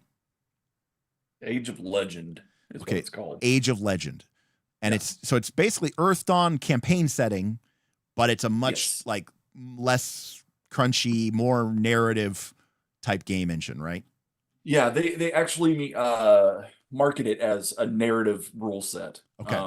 And so I personally have not purchased it and cracked it open, but I do know that there's some YouTube reviews of it out there that are pretty favorable. So awesome. So yeah, so like let's take a look here at a sample character at the back of the book. So this is an elf archer, okay, and they have an 18 dexterity, which gives them a 7 in their 7 step, right, to their whenever they make a dexterity check. So their dexterity check base is basically a D12, and you'd have that written on your character sheet. I mean, this is obviously not a character sheet, so you could see that the character has like 5s and 6s and 7s and all this other stuff, and then I just want to see what our. So 44% have know it but have not played it. Only 20% have never heard of it, and we have 25% of people who have regularly played it in the past. So that's awesome. Good percentages. Love to see it. So this is a starting character. They don't have any armor. They have 3 mystical armor. So if they take magic damage, they take 3 off. After 27 points of damage, they fall unconscious. After 33, they take 8. 33, they die. If they take 8 or more damage in a single attack, they will take a wound. They have 4 points of karma to spend to buff an attack or skill check. They have 3 defenses, physical 10, mystical 9, social defense 6.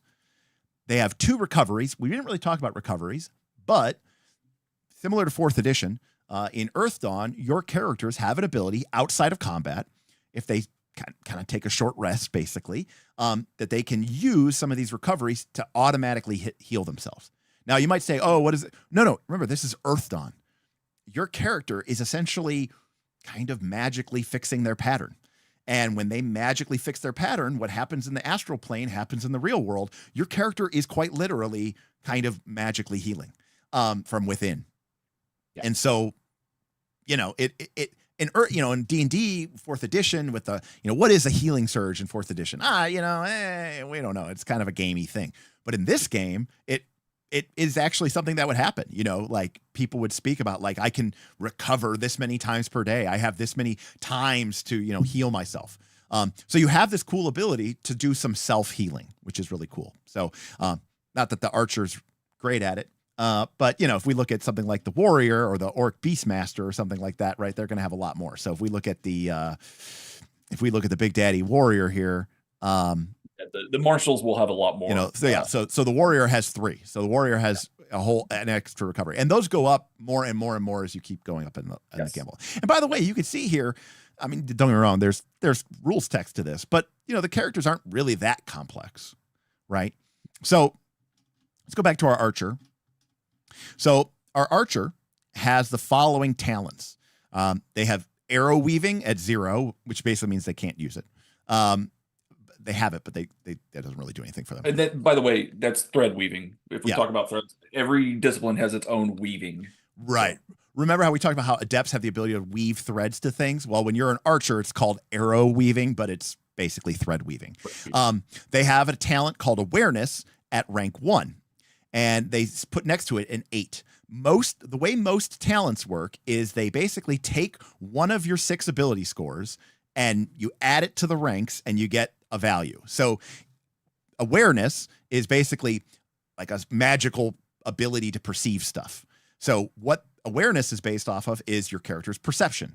In this case, we have a 7 perception and we have 1 rank in awareness. So when we use the awareness talent, we get to roll with step 8, which is 2d6 instead of a d12. We have avoid blow at 2 ranks. Now, avoid blow is tied to dexterity, which is 7. Avoid blow 2 means that we avoid blow at 9. And what avoid blow is, by the way, it's a very powerful talent. Avoid blow basically lets you make a roll to, if your roll beats the attacker's attack roll, you basically, dodge the blow. Yep. But remember, the reason why your character has avoid blow is because this is not skill. This is a talent. This means that this is magical in nature, right? So it's almost like your character has this sort of magical awareness, or this sort of, maybe you could think of it as like a kind of a preternatural quickness. You can kind of really lean into it a little bit because your character is kind of not a superhero, but they are magical, right? And that's part of the idea. They have that call missile ability, which lets them resummon their arrows. They have missile weapons 3. All right. And this is obviously tied to dexterity. That means that they are step 10 when they are attacking with missile weapons. They're an archer. We should hope so. This is what they do, right? So they're going to roll D10 plus D6 when they attack with a missile weapon. They have a mystic aim ability and a true shot ability. And quite frankly, I don't know what those do. So, if we go and if we look at the, these are the spells. But if we go While back, you're pulling that up, yeah, I was just gonna. So this archer, right, has missile weapons at step 10. So they're gonna average, on their hit, they're going to hit, a 10 most of the time, right? Which you would accept. You would expect that of a character of a player character.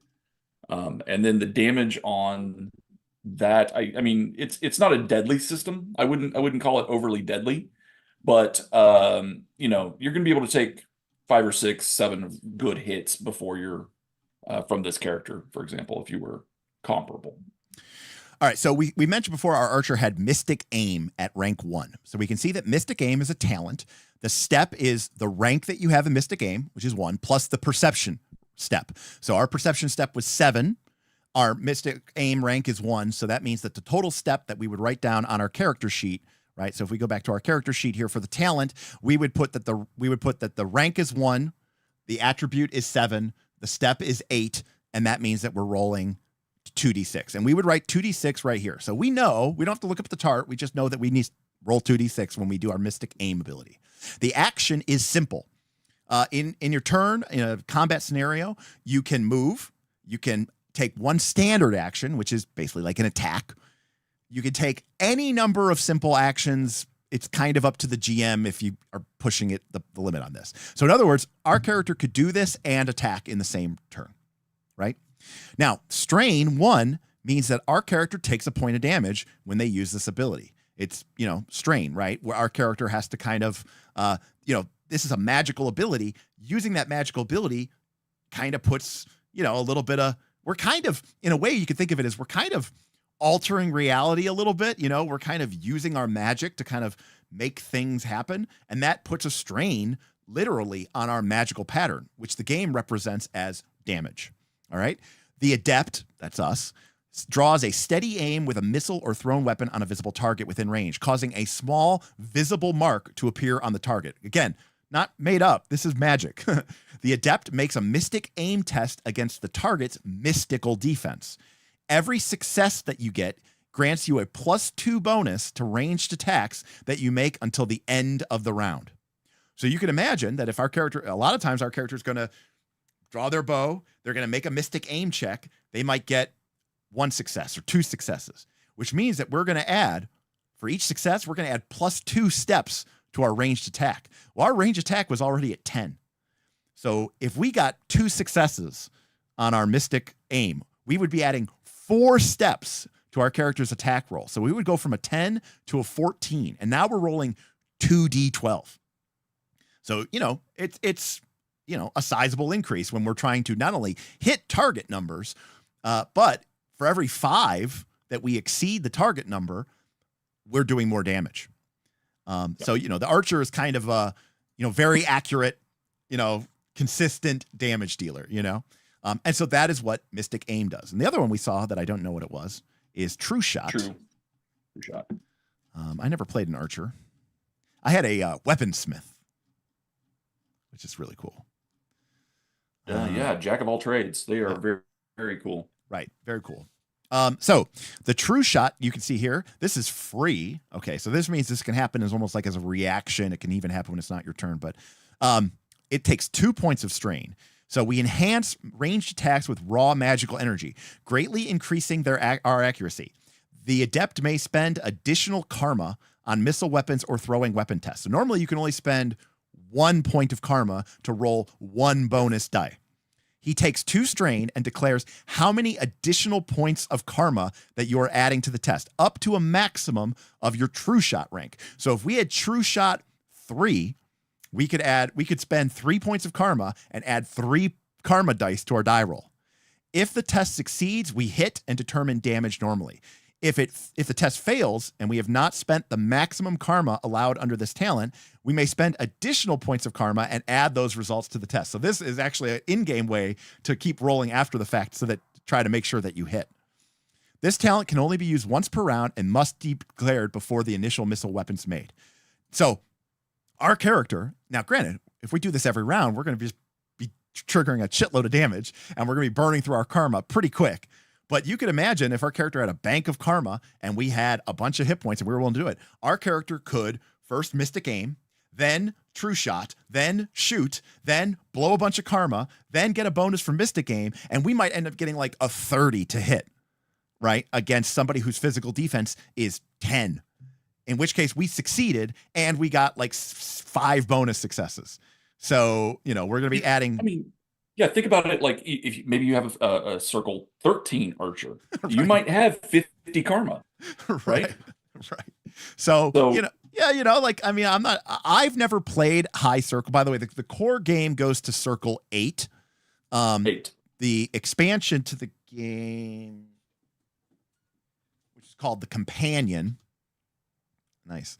The Companion. This takes you all the way to circle 15.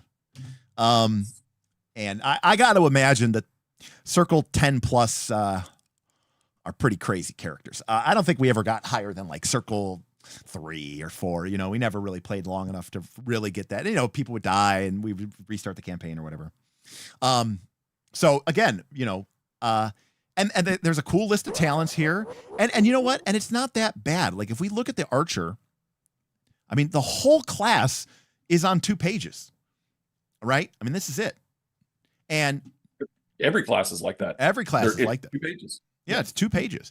And the way it works, by the way, some talents are shared between different classes, between different disciplines. Like the archer is not the only person that can get missile weapons, the archer is not the only person that can get a void blow. So there's some talents which do, across the sort of disciplines. But the way the game basically works is, as an archer, we always have access to what are called our discipline talents, right? These are like every archer is going to have these talents. And every time we gain a circle, aka gain a level, we get a new discipline talent that we can choose to spend points in. By the way, you could be circle 1 and put a bunch of points into missile weapons and not put your points into anything else. The rest of the party you might have somebody who goes to circle 2 and you're still back at circle 1 because you've decided to like really focus on missile weapons and you're not really worried about leveling up yet. Because in order to level up to circle up, you have to have a certain level of proficiency in all of your core skills. And you don't have to spend them evenly. You could choose to focus very heavily on one talent or another talent. And then when you get to second circle and you gain the Mystic Pursuit ability, great. You're still going to be using Avoid Blow, Missile Weapons, Mystic Aim, True Shot for the rest of the game. So you're still going to want to keep raising the ranks in those. And then when you get to third circle, you get it at 1 extra talent. The way that they make archers different is, and every class has these, you start with these things called novice talent options, okay?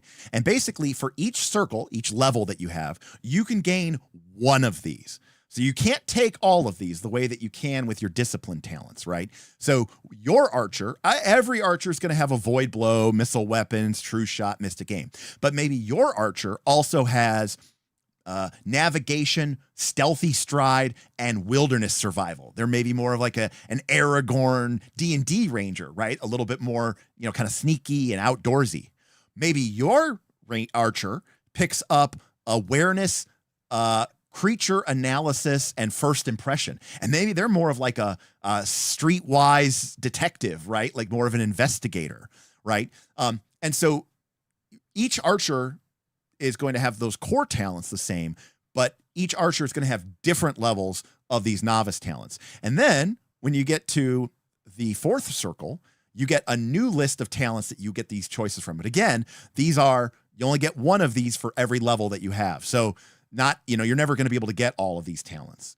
And this, again, is where, one archer may end up with a speak language and conversation and etiquette, and another archer might end up with Tiger Spring, Steel Thought, and Danger Sense, right? Yep. So you can really distinguish your character, but it's only basically one talent plus one talent per level. So it's really not that much. And of course, as the game goes on, you may end up with, at the end of the game, 15 or talents.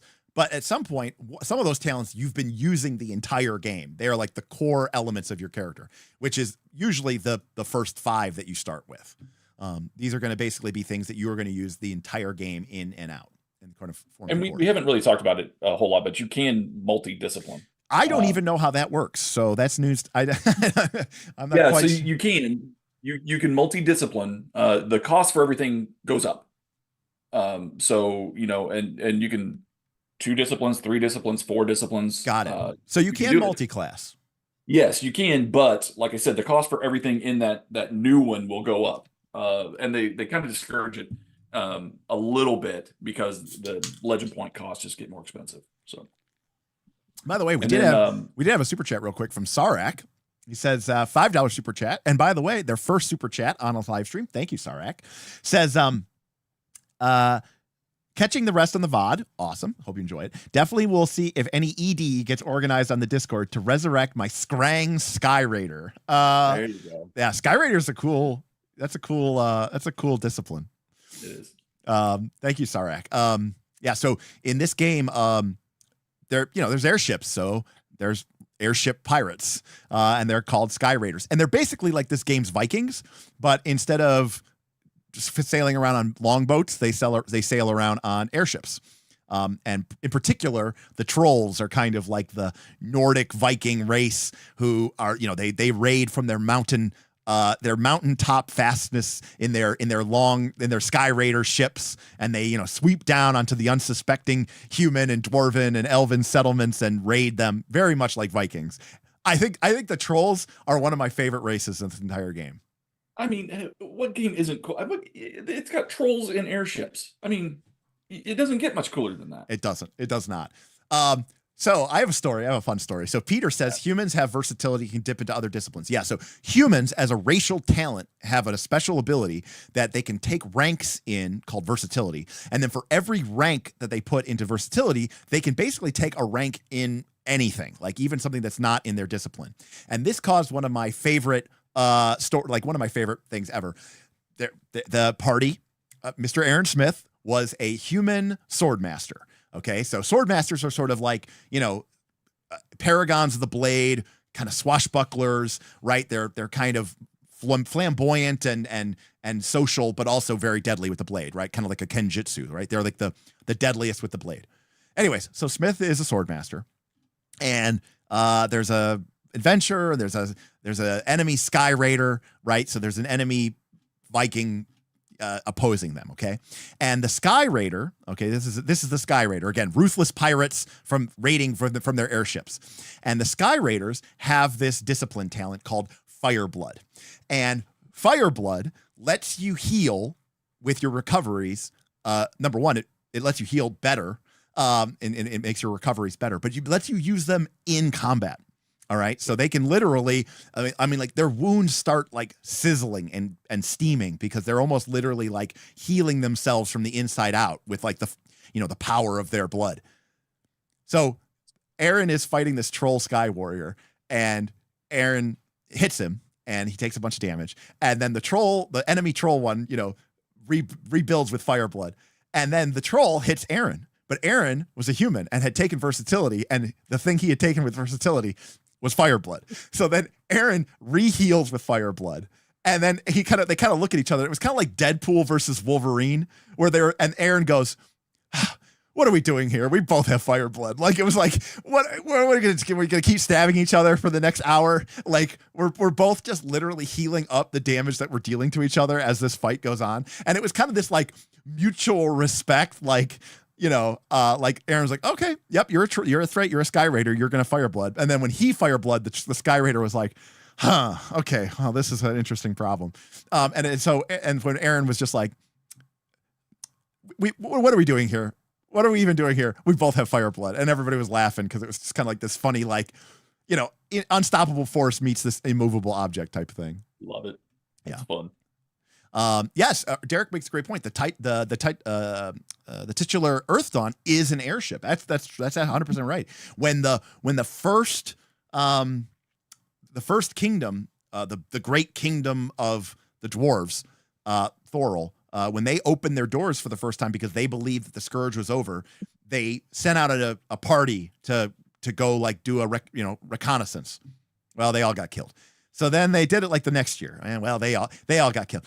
And they built the third castle. Well, that one fell over, burned down, and then sank into the swamp. But the fourth castle, that one's so the fourth time they sent out this badass crew of people aboard an airship called the Earthdawn, and they were the first ones who did like a survey of the lands and came back and reported and basically said, it's not great out there, but for the most part, the world is not a hellscape anymore.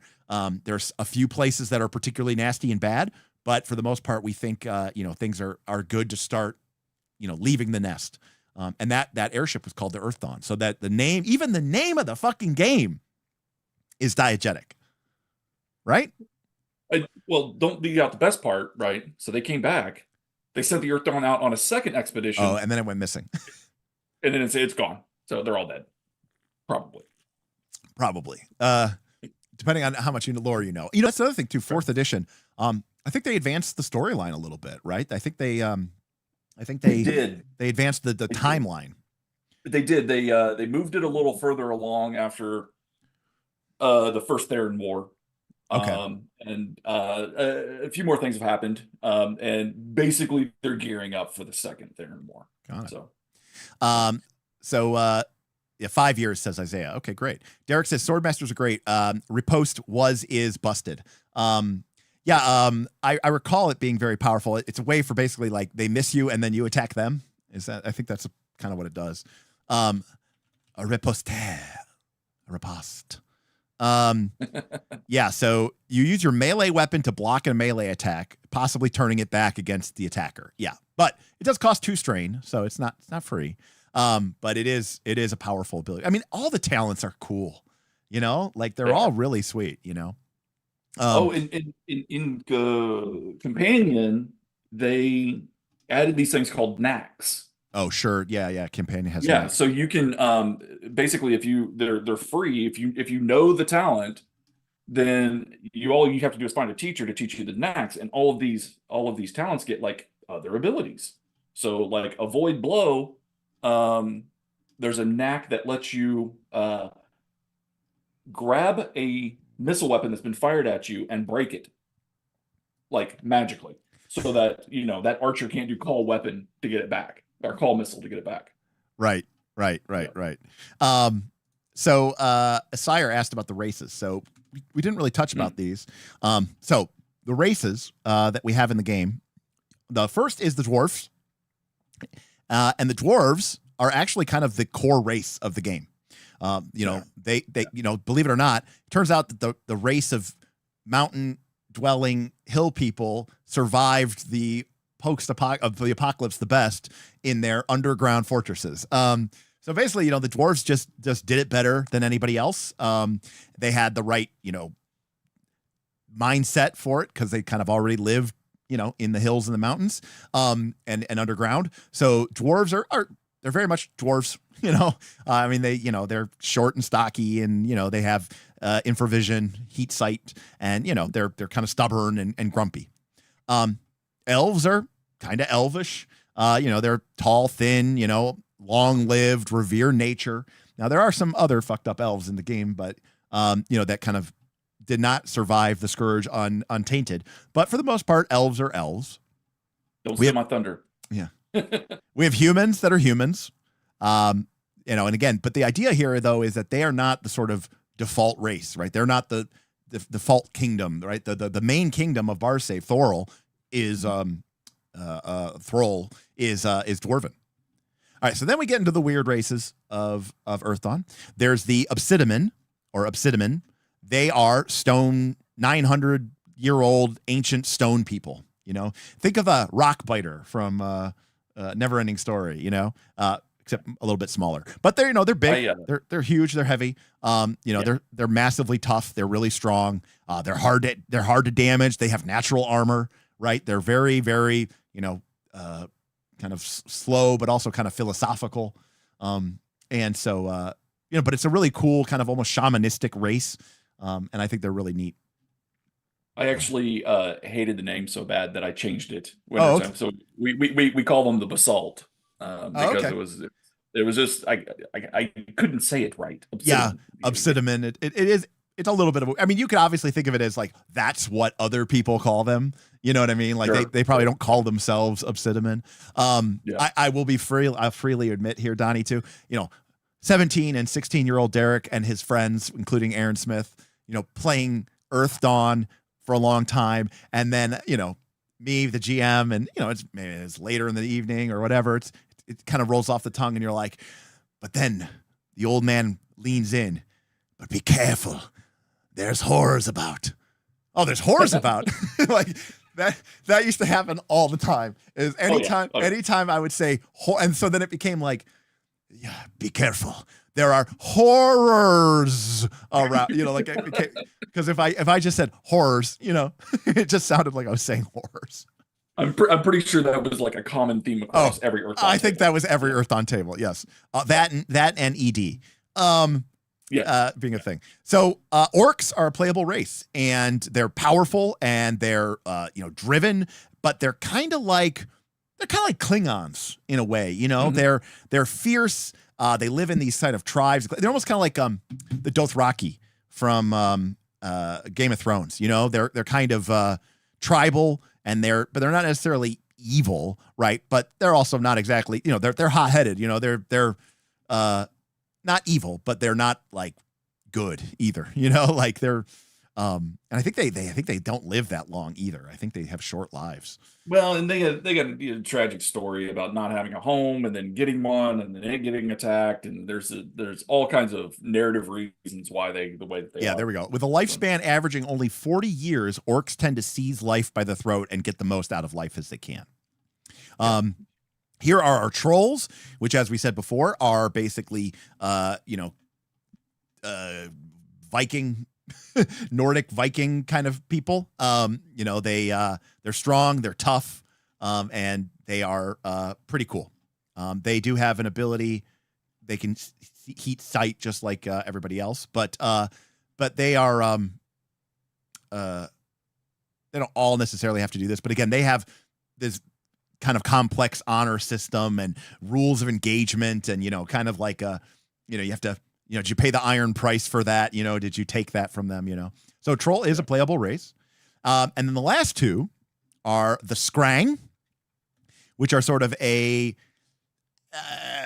reptilian being that live along the waterways. And they're kind of tend towards, swashbuckler pirate kind of attitudes. And then the last one is the Windling, which is a like 1 or 1.5 feet tall, winged, real small, fey kind of race. But they're very magical. They can actually see a little bit into the astral plane, just naturally, because they're kind of, obviously they're a little bit more in touch, right, with that sort of fey nature. But again, you could be. We had a Windling cavalryman who rode around on an eagle, and it was cool, like it was awesome, when they used fearsome charge or whatever, they'd be like, ah, it was just like this funny, joke of them using fearsome charge. Scrang, the best species, lizard folk are cool.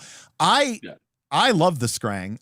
In fact, my EverQuest Ixar, which is a lizard race with a tail, my Ixar Shadow Knight that I played for a long time was named Scrang. But it was named after that.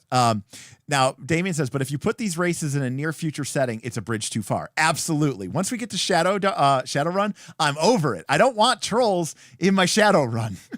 What?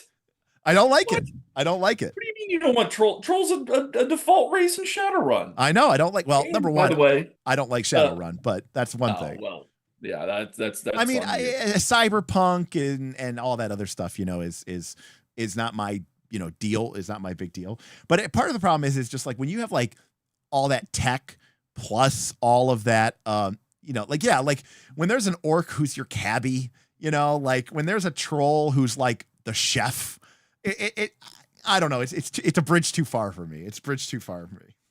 So, as an aside, the Scrang and the Windlings started to make an appearance before they divorced. Started to make appearance in latter Shadowrun novels and source books. Am I correct? So the magic level was getting higher enough. Am I correct if I remember correctly that in Shadowrun, right, the idea is that the magic level's rising, that there weren't orcs and trolls. It's just that humans started spontaneously having orc children or orc-like children and troll-like, right? Like it was like as the magic level rose, it was almost like these magical races started to emerge from the genetic pool. Is that right? Yeah. So, oh wow. Okay. So in 2017, yeah. Okay, 2017. Yeah, okay. In 2017, in August of 2017, a man by the name of Daniel Howling Coyote performed something called the Great Ghost Dance, okay, which caused 4 volcanoes in North America to erupt simultaneously. And he was doing this because the U.S. government was after him.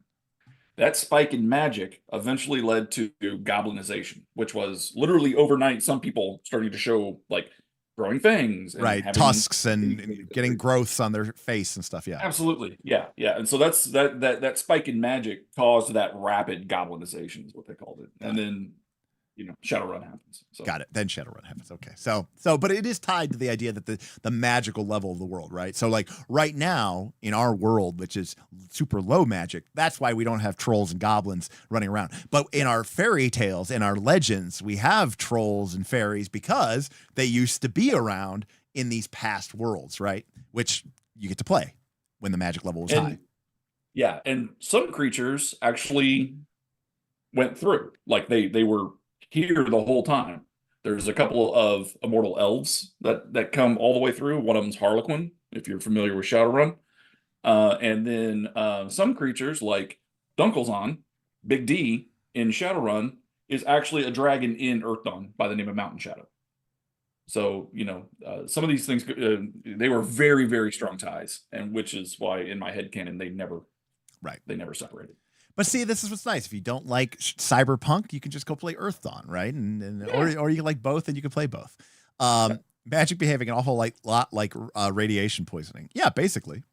Yeah, I mean, it's kind of like that. It's a useful thing, but it also is very dangerous, right? Because again, when the magic level gets too high, these horrors come out and to play, and then they just ravage, And again, if you're familiar with Magic the Gathering, for me, very much later in life when they introduced the Eldrazi, I think of them very much like the Eldrazi.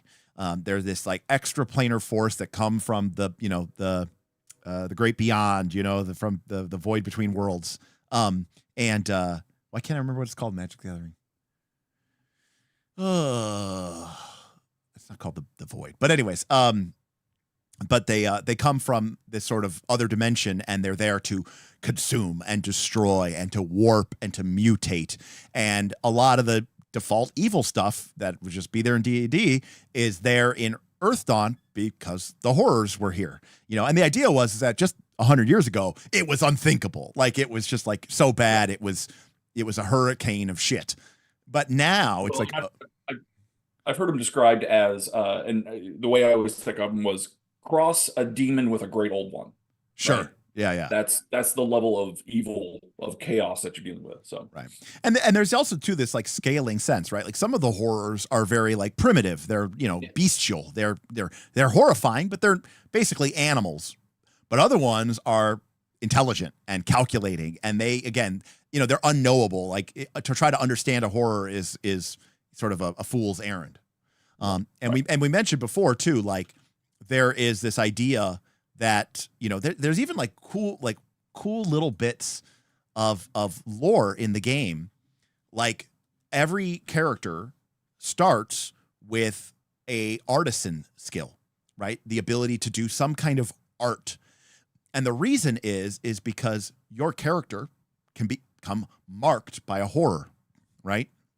And this essentially means that like the horror has they basically have like a magical tether to you, whether you know it or not.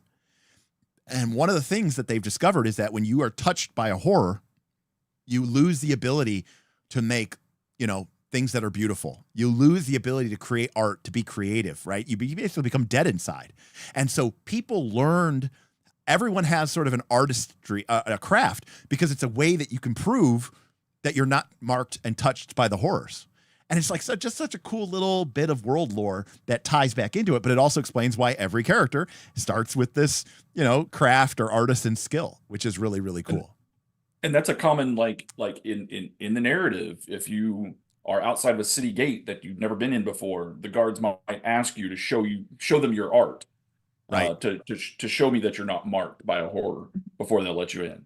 It's just a neat little detail. Yeah, it's awesome. And the horrors are no joke. I mean, I have the Game Master Guide here, but I mean, they have brutal abilities. They can rip your blood out from your skin, and they can detach your skin from your body and rip it around your body. It's just disfigure you at will. Yeah, they're just and some of them up to 1,000 miles away. If you're horror marked. Yeah, right. This is assuming you're not horror marked. If you are horror marked, it's just brutal, And there's different categories of horror. Like technically, there's they're all infinite and they're all unique, but they've kind of generally, it's almost like the old type 4 demon, type 5 demon, So there are kind of generic categories of them, but yeah, they're all pretty bad. And some of them are literally unique, but some of them are also generic enough where you're like, oh, that's a blank kind of horror and it's going to kill us. And oh, it's a blank kind of horror and it's going to kill us. Yeah. So it's a scary world. Yeah. All right. Boothby. A $5 tip from Mr. Boothby. I probably won't care about this game, but I will watch the VOD. Mainly had to, what were you going to say here, Booth? Because I have the speech off because I've got somebody on. I mainly had to show some love for Donnie, my Rebel Moon brother in arms. Rebel Moon brother in arms. Oh, dude, it was, that movie. Yeah. Drinks were had, and we had a Discord live watch. Us just beating on both of them. Movies. It was horrible, but yeah, thanks, Boopy. Appreciate you, bud. That's excellent. I did not see that movie, but I heard it was particularly bad. You didn't miss anything. Let's take a look here. See, Peter says you have horrors have abilities to skin you alive. It's what the Blood Elves did. What they did. Did you want to talk about the Blood Elves? Oh, please let me talk about the Blood Elves. All right, so we're going to go back. Okay. The only reason that the people survived the Scourge is because a group of elves decided to change their ships. Okay.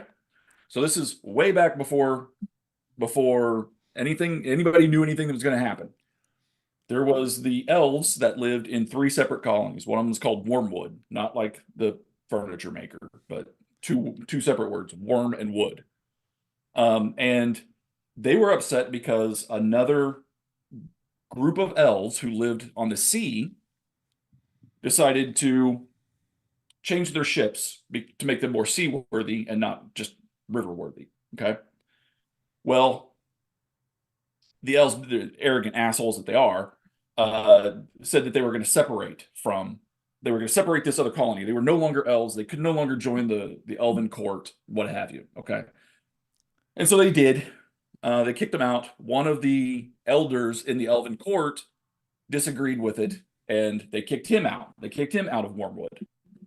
That guy went on to find something called the Books of Horror. And they were the books from an ancient time that described the Scourge. He goes on to found a kingdom called, his descendants do. His not descendants, his cohorts. His disciples, right? Disciples, yes, thank you. They go on to found a small city that would eventually become the kingdom of Thera, which is the magical powerhouse. Okay. Right. Well, the elves of Wormwood did not. They harbored, basically, they hated the fact that these this person they kicked out went on to found this kingdom. Well, Thera ends up becoming like this powerhouse. They're the ones that figure out how to protect from the Scourge, and in order to give this information out, places had to buy it. They had to buy it with materials, with people. Slavery was a common thing in Thera at the time, and they would basically, you would have to pay tribute.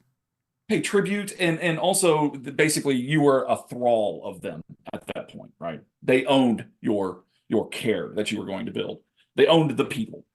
Right. Well, the elves were arrogant. In Wormwood, if you're arrogant, if you're used to watching Fallout, think Vault Tech or whatever the company is that makes the vaults. Exactly right? What it is. Yeah. And they were just as horrible and just as immoral. But so think Vault Tech, right? Yeah.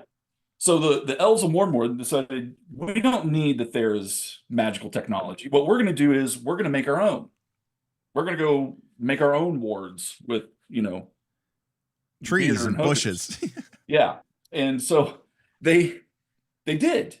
And for 200 years, 250 years, it worked. During the Scourge, it worked. Until it didn't. Right. Until it got so bad, right? Like so bad because they couldn't repair their wards enough. And they used elemental wood, and they used, all of these things, the very elf-like, but it wouldn't work. And then they found out that something that would work. The horrors feed on pain and fear that they cause. Right. So the Queen Alatia, decides we're going to cause our own pain to ourselves. And she enacts something called the Ritual of Thorns, which literally causes thorns to grow out of the elves' skin that bleed constantly. And they renamed Wormwood. Remember, in Earthdawn, names have a huge impact. They renamed Wormwood to the Bloodwood. And it worked. The horrors were no longer interested in them. Right, because they were in constant, essentially agonizing pain. Constant pain. So there's all the time, 24/7. So there's no food there because the horrors can't terrorize these people. They're already horrible. Like they're already so miserable. Yeah. So the Bloodwood now exists, and they will not undo the ritual of thorns, because they're they could go back to being normal. But what people normally, what the elves aren't telling everybody is, if they rename them, they'll all die. Basically, if they go back to Wormwood, the Wormwood itself would cease to exist and they would all die. Yeah. So as I mentioned before, there's elements of this, setting which are pretty harsh. They're pretty bleak. Yeah. We are talking about a time and a place. Vampire the Masquerade just come out. Dark Sun was about to come out. There was kind of an edginess. That early 90s edginess that was kind of part of it. But overall, I think that it is a campaign setting about rediscovering the world and saving people and fighting the good fight against the Therans and whatever other evils end up coming out. And it's a cool world where the stories are just sort of write themselves. Now, the mechanics, like we said, they're pretty trad. You got 6 stats and you've got to rank in something, and then you spend experience points to get more ranks in it, and then you when you level up, you get a new talent. So to the time, to somebody playing AD&D second edition, this felt like I was playing fucking Diablo 4, and it was 1998 or whatever. It was crazy, because in 1997 or 1998, when I first played Earthdawn, at that time, a D&D fighter attacked with a sword. They sometimes could attack with a sword twice around, and that was it. That was all a fighter could do. There was no feats, there was no powers, there was no abilities, and suddenly you get this like warrior, or you get this like sword master who can taunt people and cause them to like lower their armor class, and they can flip around and acrobatically dodge attacks, or in the case of the warrior, they can strengthen their skin with fibers of wood, and they can cause their weapon to burst into flames, and you're like, what is going on here? This is crazy. This is awesome.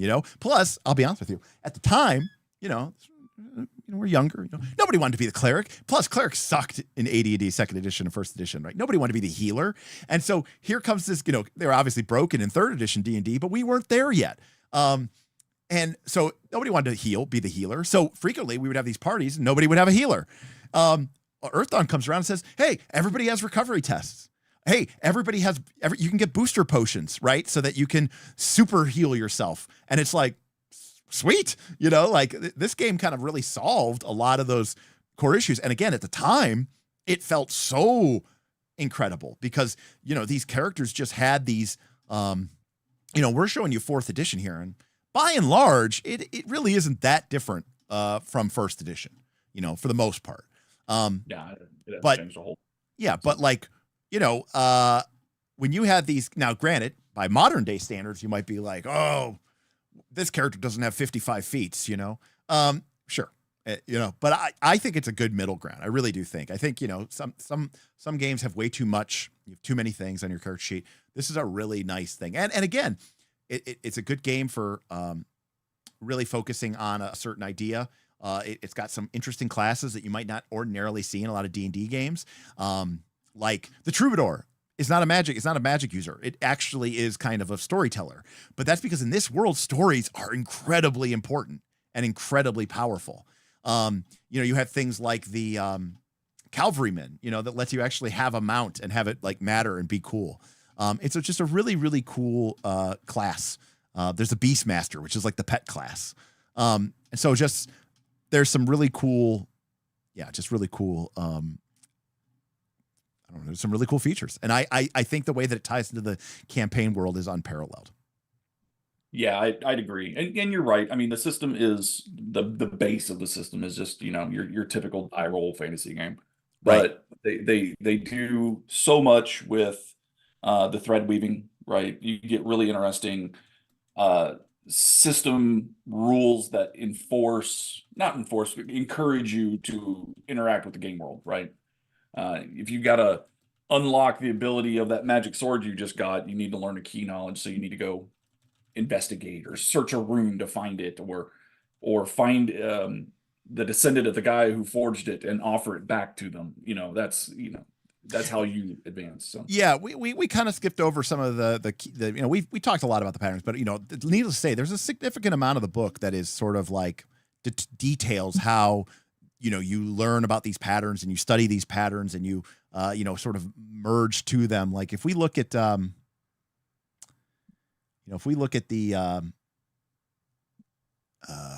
character sheet, you can see that on the second page, there's a whole bottom section for your thread items and what threads you've woven to other things, people, places, things, the party itself as a concept, right? Because once your party has a name, that means that your adventuring party has a pattern, a true pattern. And that means that you can strengthen your bonds between each other magically by tying threads into this concept of, the mighty companions or, the flaming company or whatever. So it's very, very cool. And, as Derek points out, magic weapons that scale with you. If you have an axe and then you do something amazing and awesome with that axe, and you're like, yes, this will forever be known as the rock splitter. That literally transforms. That's how magic items kind of get made. It did something awesome. And because it was awesome and because you named it, because that was reflecting in the magical reality, it has to reflect in the physical reality. And so now it's like, oh yes, now you're right. This is a magic weapon now because it was so awesome. So there's this really kind of fun emergent thing that can happen, from the game. And I don't know I don't know all the exact rules for that, to be honest with you, but I do know that they exist and they're pretty cool. Oh yeah, no. One of our campaigns, a focus of part of the campaign was we had a troubadour in the group, and the troubadour was trying to make the warrior's sword some kind of epic weapon. And so the troubadour would go from every town that they visit, he'd be talking about all the deeds that this sword had, that the warrior had done with this sword, and that was the whole point, was just trying to make it more powerful. Now, I'm assuming it's still in 4th edition. but I'm going to assume it's still in 4th edition, and I'm going to assume it is still only a troubadour talent. Let me see if it is. I've got the troubadour up. So there was this talent that I remember from 1st edition, and it looks like it's still in 4th edition, and it is called Confront Horror, and it is a troubadour ability only. Okay. And remember, this is high rank. I think it's like circle 12 or something, right? So we've been talking about these horrible horrors. Well, here's the power of words in this campaign, right? Naming things, use your words, right? So this is only for troubadours, only for bards. It's called Confront Horror, and you add your charisma to ranks to whatever rank you have in Confront Horror. It costs 5 points of damage to be able to use this power. The Adept, which is a troubadour, locks themselves into a contest of wills against a horror, distracting and weakening it through a psychic assault. The Adept makes a Confront Horror test against the horror's social defense. If successful, the horror loses one of its actions each round. This can reduce it to no actions. The effect lasts for Confront Horror rounds or until it's ended by the Adept. While in effect, the Adept may only take actions that target themselves or other horror social defense. There are more stories about people using this legendary talent than actual documented cases. It is basically, it's basically a bard just like commanding a horror to be banished, right? To like be gone from this place, and can literally overpower them and send them back. It's almost like from the bad Hobbit movies where like Galadriel banishes Sauron, where she's like, he's like, go back to the void from whence you came. And it's like, it's awesome because it's like the troubadour is magical, but he's not casting a spell. He is just locking himself into confrontation with this horror because his ability to shape the pattern is stronger than this horror's. And it's just very epic shit. It's just very epic shit. They did end up giving that to one other discipline. Did they? The weaponsmith. But you know what? It's 15. It's 15. Okay. I don't mind that because the weaponsmith is really sweet. Yeah, they're fun. They're very fun. And Peter says, and legendary items are basically indestructible. If destroyed, they reappear somewhere else because their concept or their name or the legend is so strong. Right, Peter. That's amazing. Like the idea is that like this idea, even if it's destroyed, the pattern will emerge spontaneously somewhere else because the collective will of the people is so strong that the world reshapes itself to make that reality real, So that reminds me, if we go back and talk about the bad decisions that were made before the Scourge, there was a city that decided that they were going to slip into a pocket dimension. Parlength? Yeah, Parlength. Slip into a pocket dimension for the duration of the Scourge, and also make everybody forget that the city existed. Because otherwise, if they did that, if they just slipped off somewhere, their pattern, the will of the people remembering it, would literally rip it right back, right? And so they did this. It didn't end well, spoiler alert. And now it's a giant ruin that is kind of washed over by a great dragon. And you can go there to basically get your Myth Draenor out if you want. Right, it's very Myth Draenor-y, it's like this ancient, powerful, magical thing. But again, it's this idea that in the story, it is this lost city, right? That only the vaguest rumors and legends exist because they purge it. But what a cool adventure, to go to this lost city that, was trapped in a pocket dimension that nobody remembers. It's very, again, the fact that the citadels and the cares, these dungeons essentially, are just part of the game lore, and there's a reason for them to be there, and it's just awesome. And then Michael says, oh gosh, I just remember the concept of horror constructs. Jehuthras were freaky. Yes, they were. Those hairy spider things. Those things were horrifying. Let me see. I didn't remember that name or that word until you just typed that. But you know what? I think I just flipped right to it. Yes, I did. Look at that. Wow, that's crazy. So that is. Let me go to the full screen so people can see. That is a. Yes. That is a Jehuthra. And by the way, this is one type of horror. This is called a worm skull. which is literally like a man that basically like a worm that walks, if you know that from Pathfinder 2. Their skulls look like a mass of writhing worms. Often their hands and feet end in worm-like appendages. They range in height from 5 to 8 feet tall. Their bodies are partly made out of armor. Because worm skulls prefer dry environments, their presence tends to remove moisture from an area 1,000 yards in circumference around them. They have Animate Dead, rank 24, Skin Shift, rank 24, and they have the spells of a 6th level Nethermancer. Brutal. Now, I don't know, Asire. I never read any of the Earthdawn novels. I don't know if you ever see the chat. What was a Asire says, I see there were Earthdawn novels. Any of them really good?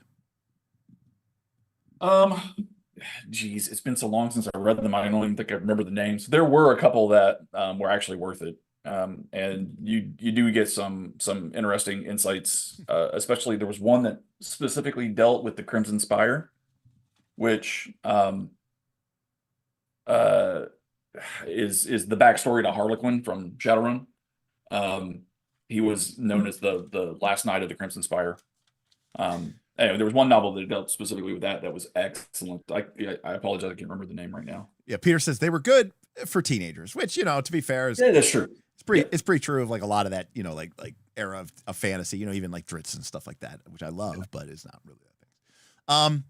So yeah, and also there's a lot of supplements. There's a lot of books for it. They made some pretty cool, they made I'm assuming that a lot of this stuff is probably still useful or usable, I should say. But they had some classic adventures like Barsaive in Chaos and Barsaive at War. And then, there was tons of expansion books, about the different locations within the campaign setting. This stuff all from first edition. It was it was a very beloved setting that a lot of people have continued to support over the years, even as the game company itself, got rid of the license to make it. And then another game company made it, and then another game company made it, and another game company made it.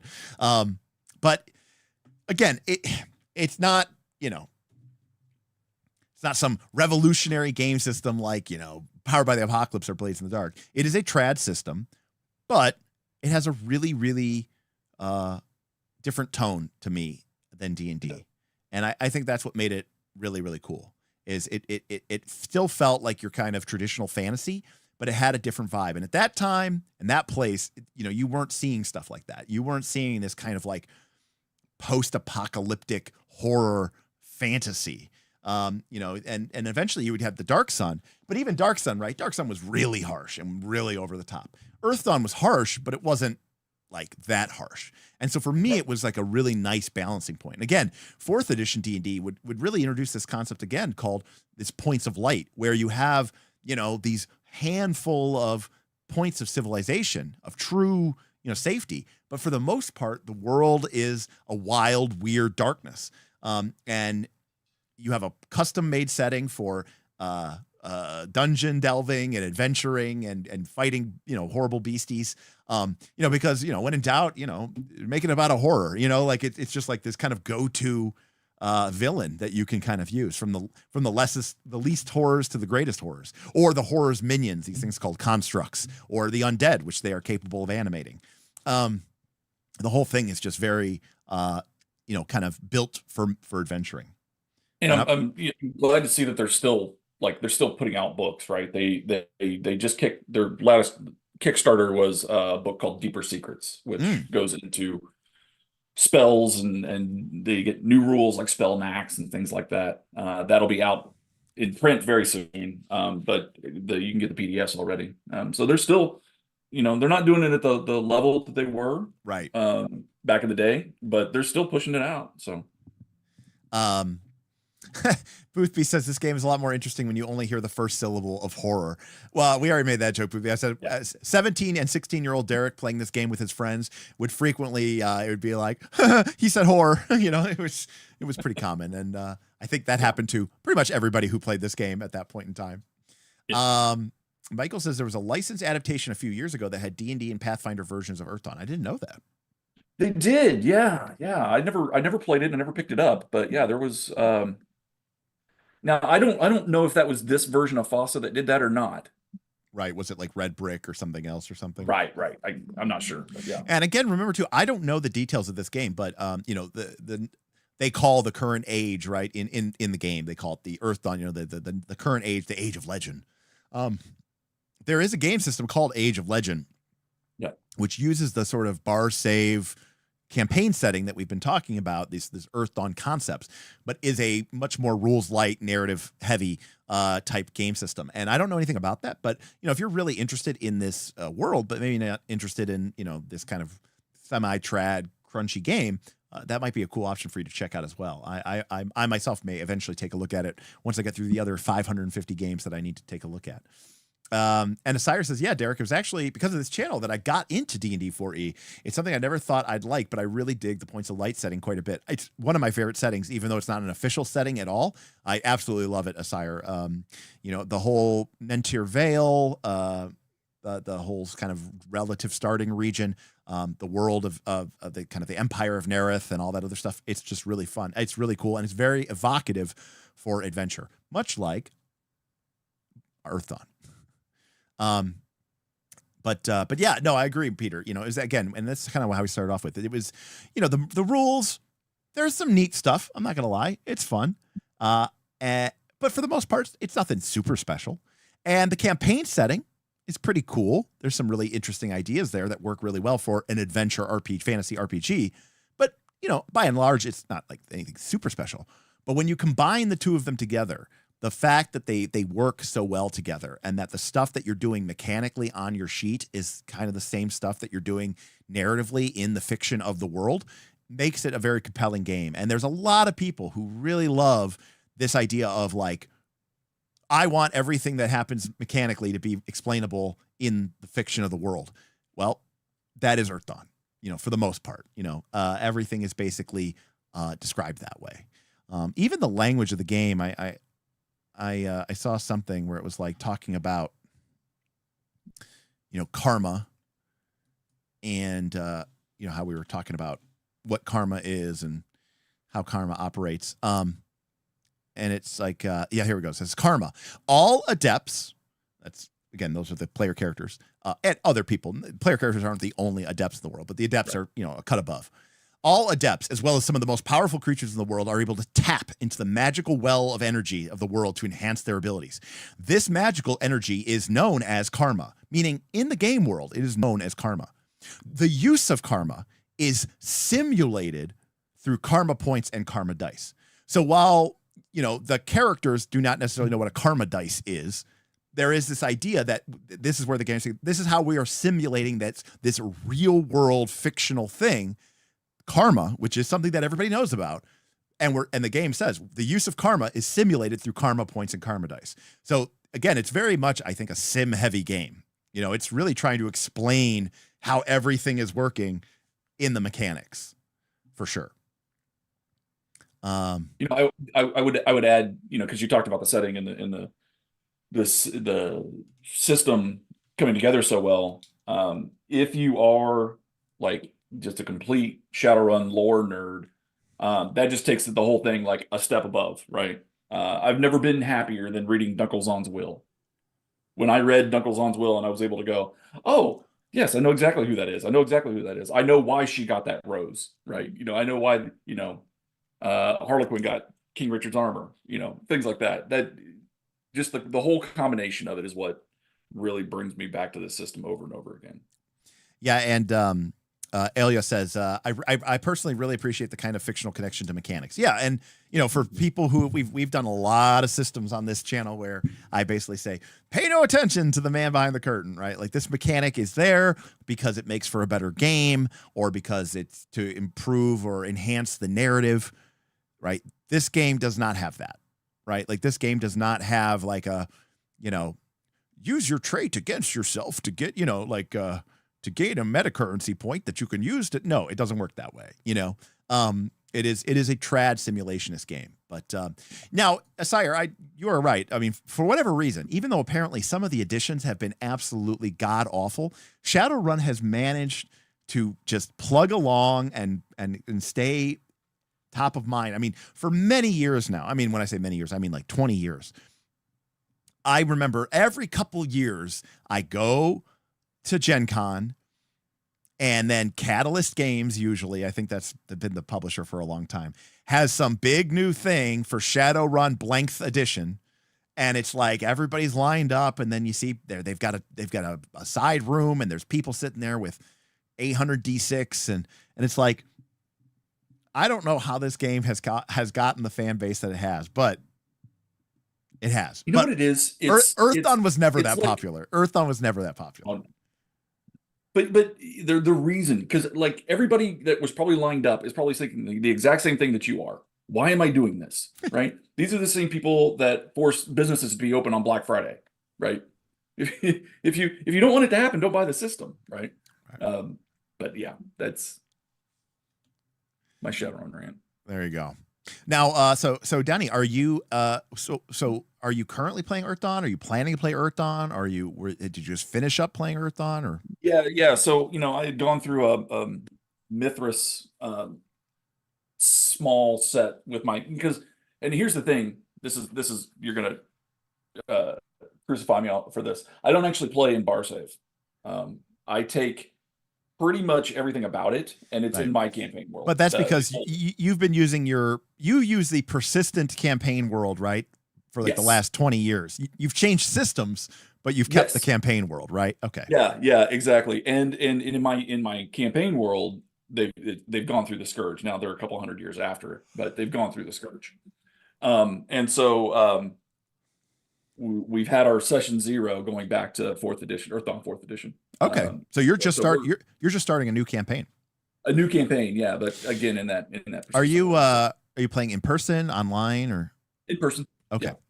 Yeah, so I don't know what I don't know about anything. I don't know about any VTT options available for this edition of any edition of Earthdawn. So they have them both. They have both Roll20 and Foundry. Oh, okay. So with character sheets and whatever tokens and all that fun stuff. Oh, and then there's also a character builder, I guess, called Steps, if you're into that. But it's not a very difficult system to build a character on. So, by the way, if you wanted more proof that this game, especially the 4th edition of the game, is the GOAT, let's take a look here at this battle maps and miniature sidebar. While it is possible to handle combat abstractly with the action occurring solely in everyone's imagination, the use of a hex-based battle map and miniatures can help visualize the fight. When using a battle map, we recommend that a hex be 2 yards wide. That's right, this game uses hexes. In fact, even when you get into the combat chapter, or the combat section of the game, you'll see that the like, for example, here's the facing. Here's the facing. Look at that. You can have 6 people surrounding you, 3 in the front, 3 in the back, and the 3 in the back are in the blind side, so they get a bonus. So it is a hex-based system. There's a scatter chart too. Let me find. Here we go. Here's the scatter diagram if you wanted to see where something that's thrown, and of course, it is D6 because it is a hex. So this game uses hexes because it is the best of all time. The hexagons, bestagons. I completely agree.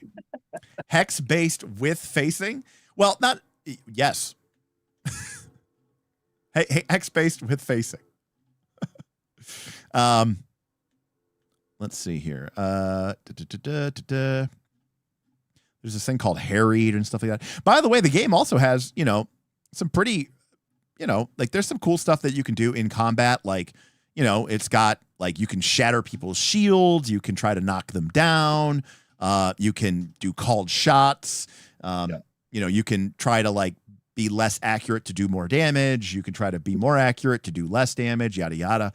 It's got a fairly complex combat system, which shouldn't surprise us. It's an RPG from the 90s. You know what I mean? Like it's gonna focus a fair amount on combat, Well, in the later books too, they add more options, right? So it can be as crunchy as you want. It can be as complex as you want. We haven't even talked about like mystic paths Right. and all of the additional the questers and the passions and Yes, this is yeah, this is a, it can this get is a whole separate book called The Mystic Paths, which is basically kind of like prestige classes, I guess, maybe. I don't know. brotherhoods in a way. I don't know how to describe it, but and then also like, there's the whole idea of like becoming a questor of a passion, or becoming like, I don't know if they have it in fourth edition, but in, or first edition, the Lightbringers, which is kind of like a subclass of your character and gives you the abilities as you sort of bring the worship of your passion, but it doesn't like, it's not like a discipline. You're not like a class like priest. No. It just is separate ability. So it's there's some depth if you want to go down the hole. You want it, right? If you want it, and the game isn't hurt if you choose not to. So Derek says Fasa loves them some hexes. Ben says hex base with facing equals the best. I mean, yeah, like that's good stuff. That's high praise right there. It is. I mean, I just love hexes for so many reasons, but the easiest one is you don't have to worry about the stupid, damn weird diagonal counting thing. But the game is as much about combat as you want it to be. Not all the talents are about combat. There's a fair number of talents that are social in nature. That are again about like, there's a strong geopolitical element to the game if you want it to be about that, right? Because I mean, it's kind of a gold rush where it's almost like a land rush because everybody's trying to reestablish dominance after hundreds of years being locked in the ground, and everybody's trying to stake claims and fly their flag. So there's a lot of tension between the different groups and races and countries and nations, and there's kind of this overarching theme of, we either live together or die alone. The Therans are coming; they're going to come back and try to reassert their dominance. If we don't work together, we're screwed. So how do we do that? How do we find common ground? So there's a lot of geopolitics to this element as well. So now, granted, when I was 16, we didn't really focus on that. We focused on being cool and fighting undead and horrors. And Aaron with the most famous use of all time. It was like, I don't remember exactly why. I don't even remember what the circumstance was, but he goes, Derek, I'm going to use karma. And I go, for what? He goes, I use it just to look sweet. he's like, I burned karma just to look awesome, just to look badass. He's like, I don't know, maybe I start glowing or something, like, I was like, okay. Yeah, why not? So, we for us, it was like this, like, kind of, we're used to like superhero D&D now, right? We're used to ridiculous over the top characters. But if you came from AD&D second edition, your characters were little more than mercenary soldiers. They were very low power. So Earthdawn was for us a big step up in what a D&D character, what an fantasy RPG character was capable of doing. And suddenly they had these cool magical powers, which, we were used to kind of seeing in games like Zelda or Diablo or whatever, but our D&D games didn't have them. Sure, you might get a magical item that was flaming, but the idea that like my character could, make his hands or make his weapons burst into flames, or that I could, do this crazy, amazing, magical thing. I think archers eventually get the ability, they can shoot their arrows without a bow. I think they can just like, like will the arrows to shoot out. It was kind of over the top, and it was a lot of fun. But again, it didn't feel like, oh, they can just do this because whatever. No, because they're magical and they're using magic. And as you I was pleasantly surprised when because I'm the same way. I'm like, am I just remembering the system with rose-colored glasses on, right? And I was pleasantly surprised when I got the fourth edition book and when I was reading through it, and I realized it's actually just good. Yeah. But it's got some of its old school stuff. Like I'm looking here in the combat section. One of the things you can do is set against a charge, which is obviously like straight out of AD&D, right? Which is, setting against. But if you have a long enough weapon, to reach them like a spear or whatever, then, basically you can, AD&D level 1 fighter's title was veteran with a 16-year-old starting age, far from supers. Yes, exactly. Very, very, very much, which is fine. It's a lot of fun. I'm just saying Earthdawn was a different experience. I can say, despite all these cool powers and abilities, the game is still not really going to feel quite so crazy over the top as even your standard, probably high level 5e game or high level PF2 game. Now, I'm also not going to lie to you. I think if you played this system and you played it for a while, you would get to the point where you're getting higher level and you're suddenly rolling, D12 plus D10 plus 2D10, 2D12 plus 2D6 plus D8. You would start to be like, okay, I'm over this. Like I could definitely see this wearing out its welcome. I don't know that I personally would want to play this game anymore for 50 sessions, but I do think it's fun, and I think that it's interesting and it's cool. And if you like dice, it's a fun way to roll different dice instead of just always grabbing a D20. And and it's one thing to be like, and Donnie said this at the beginning, and it's just straight on the money. In D&D, literally, the way this works on average is if somebody gives you a +4 to hit, you could just roll your dice and add 4, which is what you do in D&D, right? I've got advantage, they're flying, I'm going to add 4. But in this game, if we go from rolling 2D10 to rolling D12 plus D8 plus D6, it feels like a whole new thing. Oh, much more. Yeah. And you're like, oh, I get 3 dice? That's 3 chances to explode. Oh, I could potentially roll with 2D10. The highest I could roll is a 20. With D12 plus D8 plus D6, I could roll a 26. Are you going to? Probably not. But it feels, it feels more tactical or tactile. Ben had a question for you, Donnie. Donnie, in your opinion, what is the actual lift time to get comfortable with this game? 10 sessions, more, less? Oh, the thing that takes the longest to kind of wrap your head around is spell casting and thread magic by far. The rest of it is simple. It's very, very simple. But I would say it would probably take, I would say less than 10, but I think it would be pretty close, Ben. I think it would probably be 7-8 sessions, depending on how heavily you kind of dove into thread magic. Yeah, I think that for the generic abilities, the generic stuff of the game, that's like I think that that's a couple sessions. You got that down. Yeah, that's fast. When you start getting into some of like the combat options and attack for stun, attack to knock down, shatter a shield. If you want to get those are technically optional, you don't really even have to use them. That might take another couple sessions as you start to optimize and learn what your characters can do. I agree with Donnie, though, that the thread magic component and especially spell casting is much more complicated. And it definitely has that old school kind of vibe where it's like, hey, the newbie shouldn't be playing a wizard. The newbie shouldn't be playing a Nethermancer, right? Like that's kind of something that maybe should be reserved for somebody who's a lot more experienced with RPGs and is much more comfortable with the kind of complexity, right? Because all the characters get these talents, including the wizard and the Nethermancer and the elementalist. But the elementalist and the Nethermancer also have a grimoire of spells, so they're kind of managing 2 lists. And I think they actually say that in the book somewhere. If you're beginning, maybe go with a martial class. Yeah. And there's clear like the warrior, the sword master, the air sailor, the sky raider, the scout, the thief. Like these are all pretty basic classes. In the grand scheme of things. And there's 4 mages, the elementalist, the Nethermancer, the illusionist, and the wizard. Those probably escalated, and I think you need a couple more levels for that. Yeah.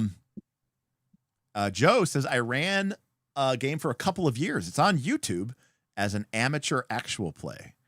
Oh, which one? I don't know. He says, search Relative Earthdawn. Oh, I think I just started watching that. Let me go look real quick. I'm pretty sure I just started watching that. Let's see here. Eric says, I don't think I could play 50 sessions of anything without breaking up from something else from time to time. Eric, we used to play. We used to play for 50 sessions straight, same campaign. It was crazy. But I agree with you. Nowadays, there's so many RPGs, and I'm so interested in them that even if I wanted to stay with a campaign for the long haul, I think I would have to take breaks and maybe play something else, a quick palate cleanser or something like that, right? Like pieces of ginger between different servings of sushi, right? I need something to break it up. I am an hour and 3 minutes into session 1 on that. So you started watching this guy's actual play? That's sick. Yeah, no, I started watching it. I got busy with, real life stuff, wedding coming up. But yeah, I started watching it like a week and a half ago. Oh, sick. That's awesome. Yeah. Oh, awesome. That's awesome. If you're playing 3 sessions a week, 50 sessions is a cakewalk. Absolutely, Ben. We had this conversation. I went out to dinner with some friends, and who I haven't seen as much anymore. They've got, younger kids or whatever. And we were talking about gaming, and I said, well, nowadays my weekly game is, I'm lucky if we meet once a month. And I said, I get there at 7. Not everybody gets there till maybe 8. Then there's like an hour of bullshitting. And then by 11:30, people are looking at the clock and it's ready to go. So it's like, we might get 2.5 hours of play in once or twice a month. So you're looking at like maybe 5-6 hours of play max. I go, we used to play for 8 hours on Friday and then 10 hours on Saturday. I said, it would take me, we would play as much in a month as nowadays it would take me, over a year. And so, things are different, That's the same way with our group. We don't meet very often. And so now I'm finding myself wanting to have like, hey, take a week off of work. I'll take a week off of work. Let's go get an Airbnb somewhere. Yeah. A crap ton of beer, and we'll just game for 5 days. I mean, and then that'll be good for the next 6 months. That conversation, which we've had a long time ago, is what started the initial conversation that led to the discussion of NightCon. Because I was saying how I was like, it'd be awesome. And then I was like, we could get everybody. We'll go get a cabin in the woods. We'll be there for a week. We'll do like a whole campaign. We'll maybe intersperse it with a couple different games. And then the joke was, at the time, Bob was like, oh, playing games all day. Oh, he's like, you think I could bring my family? And we're like, Bob, wait, what are you talking? You're making this sound like this is work. Like, what are you talking about? What? And he's like, oh, I'm like, Bob, you go to work every day for 8 hours. This would not be that. He's like, I mean, I guess, but man, that's a lot. And he's like, I don't know. He's like, maybe I could like stay nearby with my kids and my wife. And I'm like, Bob, what are you talking? Like, it just, we're just mad at Bob for not understanding it / being like, Bob. And then, but then we were like, yeah, actually would be really cool. And then it's like, people are like, yeah, we could just bring a bunch of people. It's like, yeah, we should get a cabin in the woods. And then have a bunch of other people who, we're all like, hey, we're all men in our 40s and 50s. How about we don't get a cabin in the woods? And instead we get nice accommodations that are nearby to transportation and food. And it's like, yeah, that probably does sound better. And then that's how we start talking about NightCon. So, which, by the way, I still want to try to figure out. I just, had a pretty busy summer with disasters and emergencies and all this other stuff. But, obviously we didn't get to do it this year because they told us that doing it in the fall is impossible, because it turns out that's when everybody gets married, is they all get married in the summer and the fall. But, so we may have to do it. If we can do it, it'll probably be like in the spring, or maybe like the early or like late winter, because that's apparently when things are open, because, the weddings are done. But yeah, exactly, Lance, August 2022. No, yeah, big time. I mean, look, running an actual play is tough. I know from experience. So, definitely tip my hat to you there. So yeah, Donnie, final thoughts on Earthdawn. It's like a comfy pair of shoes. At least for me, it's like, oh yeah, I remember how good this thing felt, right? And it's a system that it ticks all the right boxes for what your character's doing, makes sense in the world in which they're doing it. And I don't know. No, I will always hold a special place. So I think there's definitely something to be said here, because obviously, I haven't played this game since like 2002. Okay. So 22 years ago, Jesus. And, I've obviously been exposed to a ton of RPGs, played a ton of RPGs, new RPGs. And when I look back to the RPGs that I was introduced to and played in the 90s, GURPS, Champions, AD&D 2nd edition. I'm trying to think of other ones. Vampire the Masquerade, the original, Hunter, Werewolf, trying to think of other old school games. Anyways, that kind of stuff. Rifts, Palladium. Very few of them, in fact, almost none of them, am I sitting there going, man, I would love to play an AD&D 2nd edition campaign. I can't wait to bust out GURPS. Yeah. I just don't feel that way. I look at a lot of these systems and games and I go, oh, this is kludgy and old and kind of, just kind of feels very dated. Kind of rediscovering Earthdawn through 4th edition.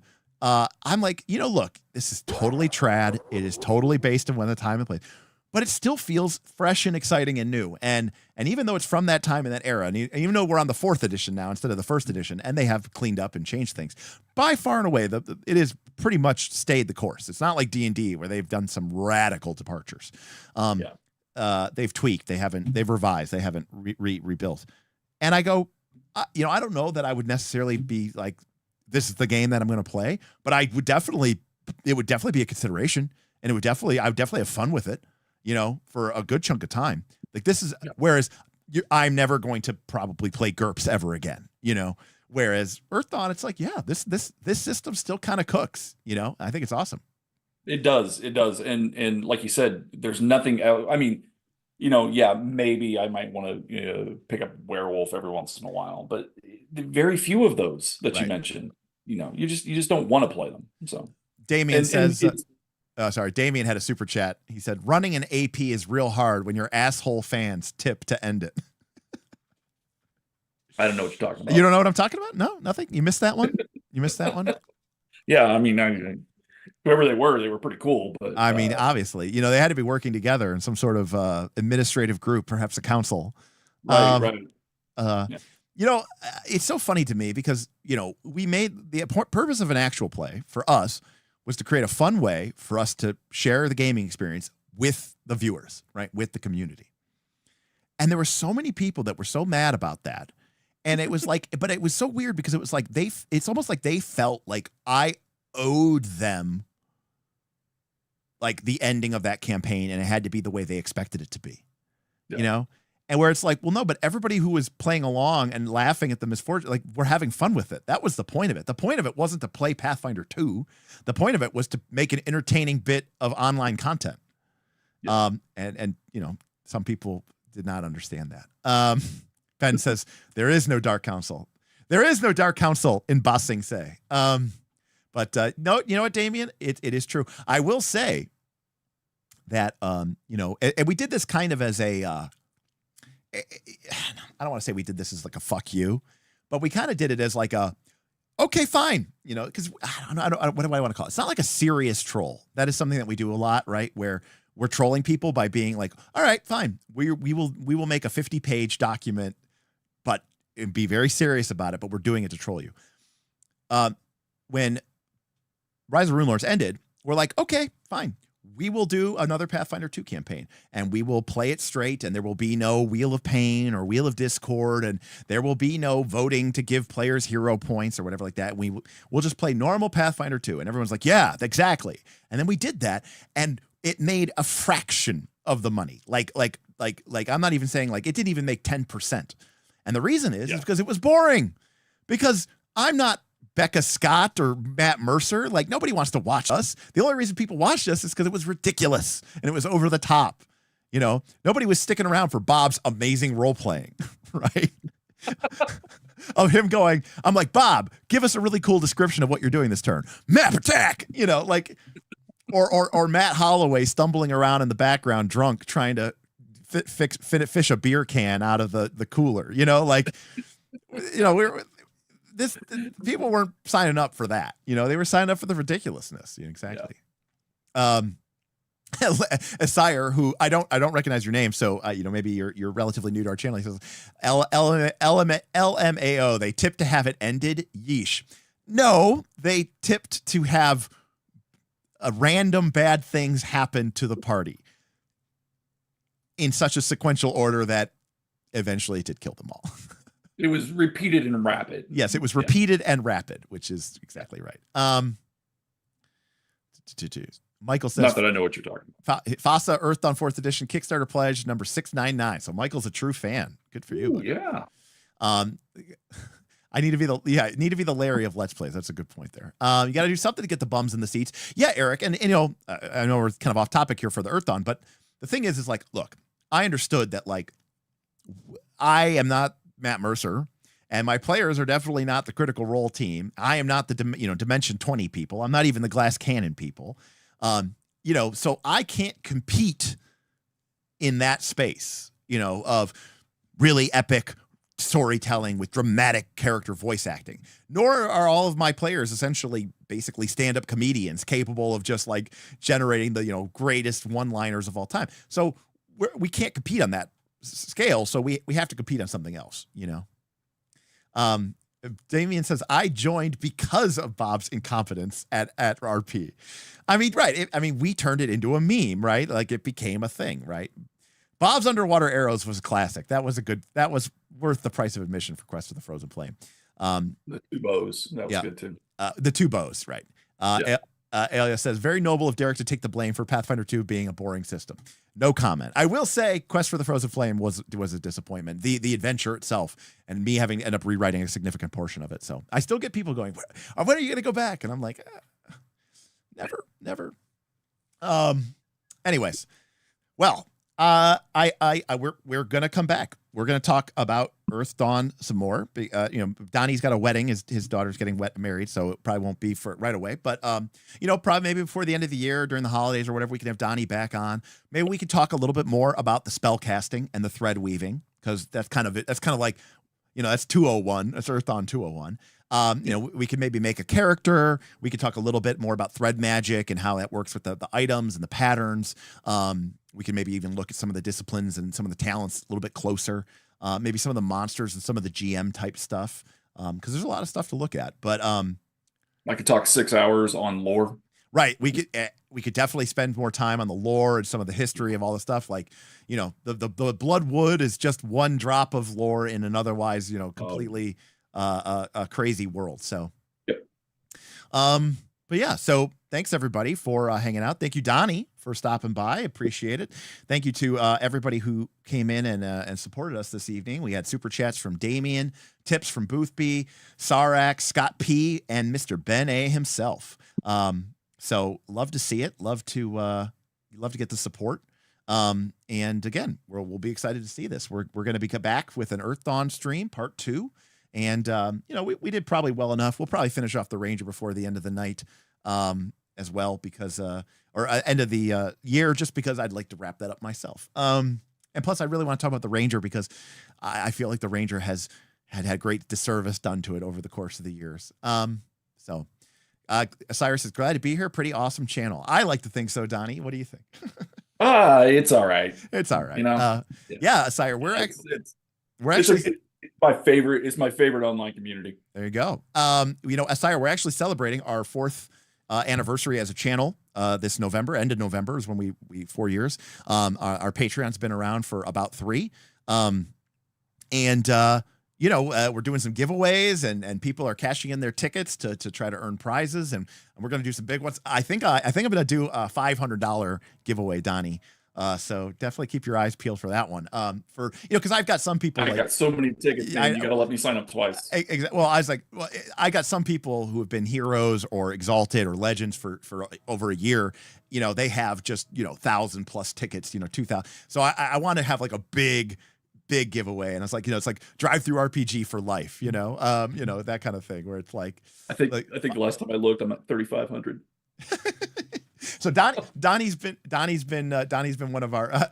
So Ben says, the channel must be making money again. Yeah. So GM Scott made that joke later on. He's like, Derek's realizing he didn't have the massive expenditure of the studio to write off for his taxes, and he's like, oh shit, I actually have to spend this money. Yeah, exactly. I feel called out. Yeah, listen. There's some, for people who are heroes or exalted or legends.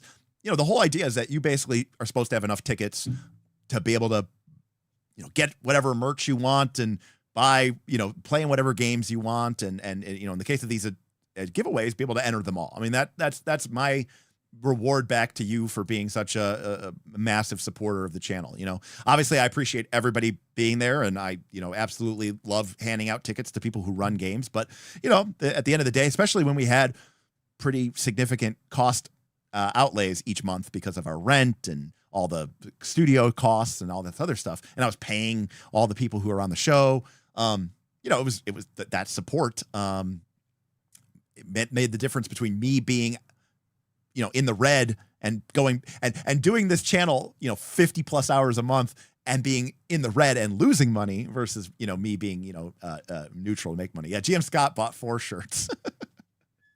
So GM Scott says it's half my wardrobe. I made that joke, Donnie, before we started live. I was saying how I had this big box of shirts, and then like when I need one for the stream, I'll be like, shit, my shirt is in the laundry, so I'll just grab one from the box. But then that's happened like 2 or 3 or 4 times. So now I'm not going to give those shirts away after I wear them, obviously. So I've got like 5 KOLC shirts that I just wear, and I like the shirt, and I just wear it on rotation. So that's why I said I need to get some new shirts.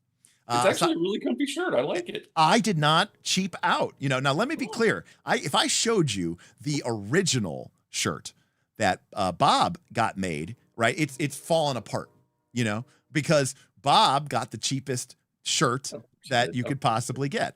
And whereas I paid for the extra money for the high quality 100% cotton Bella canvas tee. But anyways, and of course you can't buy them. You can only get them with tickets. So Dan wants to know if they can buy my unwashed worn shirt. Actually, well, no, I'm not going to sell that. The question is, we made a very limited number of special edition shirts for Origins 2024. And GM Scott's referring to it, the orange one. So this is the shirt that says, "What are we even doing here?" And on the back, there's a small logo that says Knights of the Last Call and says Origins 2024. And originally, they were only available to people who went to Origins, but I was like, there'd be a cool prize to give away because it is a special limited edition tee. However, that box was in the garage when the fire happened, and I still don't know if the shirts are like completely destroyed or not. But at one point, I do need to look into it. But there's only a couple left because I only basically printed as many as I needed for that. But I might give one away if they're not completely destroyed. I might do some raffles for them as part of our anniversary celebration. So the smoky edition. Yeah. Well, that's a whole other thing. I have hundreds of dollars of Pathfinder 2 and D&D books that were given to me, mostly by GM Scott and Boothby, as giveaways, but they were in the garage when the fire happened as well. Now, because they were kind of stacked up, right? Like a lot of the covers didn't, you know what I mean? Like they were tightly compressed. And so there was some sooting around the spine, but some of them I think are still giveable, but obviously they kind of still have a little bit of a, a little bit of a smoky flavor to them, but it just adds history. That's all. That just adds to the history. So at some point, there's the idea of we're going to do the fire sale where I'm going to take all the stuff that we had from the studio, which we moved into my garage when we moved out, and then the fire happened, and we're gonna give it away and stuff like that. Yes, it's the Age of Ashes is definitely there. It's the Age of Ashes edition, 100%, $3. Yeah, Sire. So our Squire level is $3, although there's only a limited number of Squire spots, so it might be sold out. But if it's not sold out, you can definitely sign up for it at the Squire. Squire gets you into our Discord. You can play games. You can run games. Our Knight level gets you access to all of our Patreon exclusive videos. And you get kind of early access to certain things. And then once you get to $10 and $25, you get other benefits and stuff like that. So, yeah. Ironically, Age of Ashes was the first AP in that stack, so that's the one that probably got the most charge. Yeah, that's totally true. What else do we have? Well, the other thing that's sad is that some of the stuff that we wanted to give away was Pathfinder 2 stuff is kind of out of date because they came out with the remaster. So, it's kind of like, hey, you want these old cards that don't really work anymore? It's like, I guess. I don't know. In any case, well, thanks, Donnie, for joining me tonight. We'll be back with more from Donnie, more Earthdawn, more rules, more lore. Definitely, bring your thoughts, comments, and questions. If you're interested in picking up this awesome game and you want to take a look at it, I do have an affiliate link in the description below that'll take you over to Drive-Thru RPG. It doesn't cost you any more money, but I get about 2% or whatever of the cost as a credit, which I use in order to buy PDFs on Drive-Thru RPG to show people on this channel. And of course, if you want to be part of this awesome, amazing community and be part of our games and talk to people who are just as into RPGs as you are, consider checking us out at patreon.com/Knights of the Last Call and maybe join our little group and community. We'd love to have you. All right, Donnie, I think that's going to do it. Well, thanks for having me. Thanks, everybody. Yeah. I could talk about this game forever and ever and ever. So thanks for letting me do so. Yeah. And good luck to your daughter. And I assume you're giving her away, assuming you're part of the whole shebang. Oh, absolutely. Okay. Absolutely. Yeah. Is this the first daughter that you're giving away? No, second. My Okay, oldest is already. All right. So you're an old hat. You're an old pro at this. Okay. Yeah. But like my best friend, who's one of my players, is performing the ceremony. Oh, so awesome. Yeah, very, very cool. Very cool. Very cool. Well, good luck with that, and blessings to you and your family. Thank you. All right, everybody. We'll see you next time on Knights of Last Call.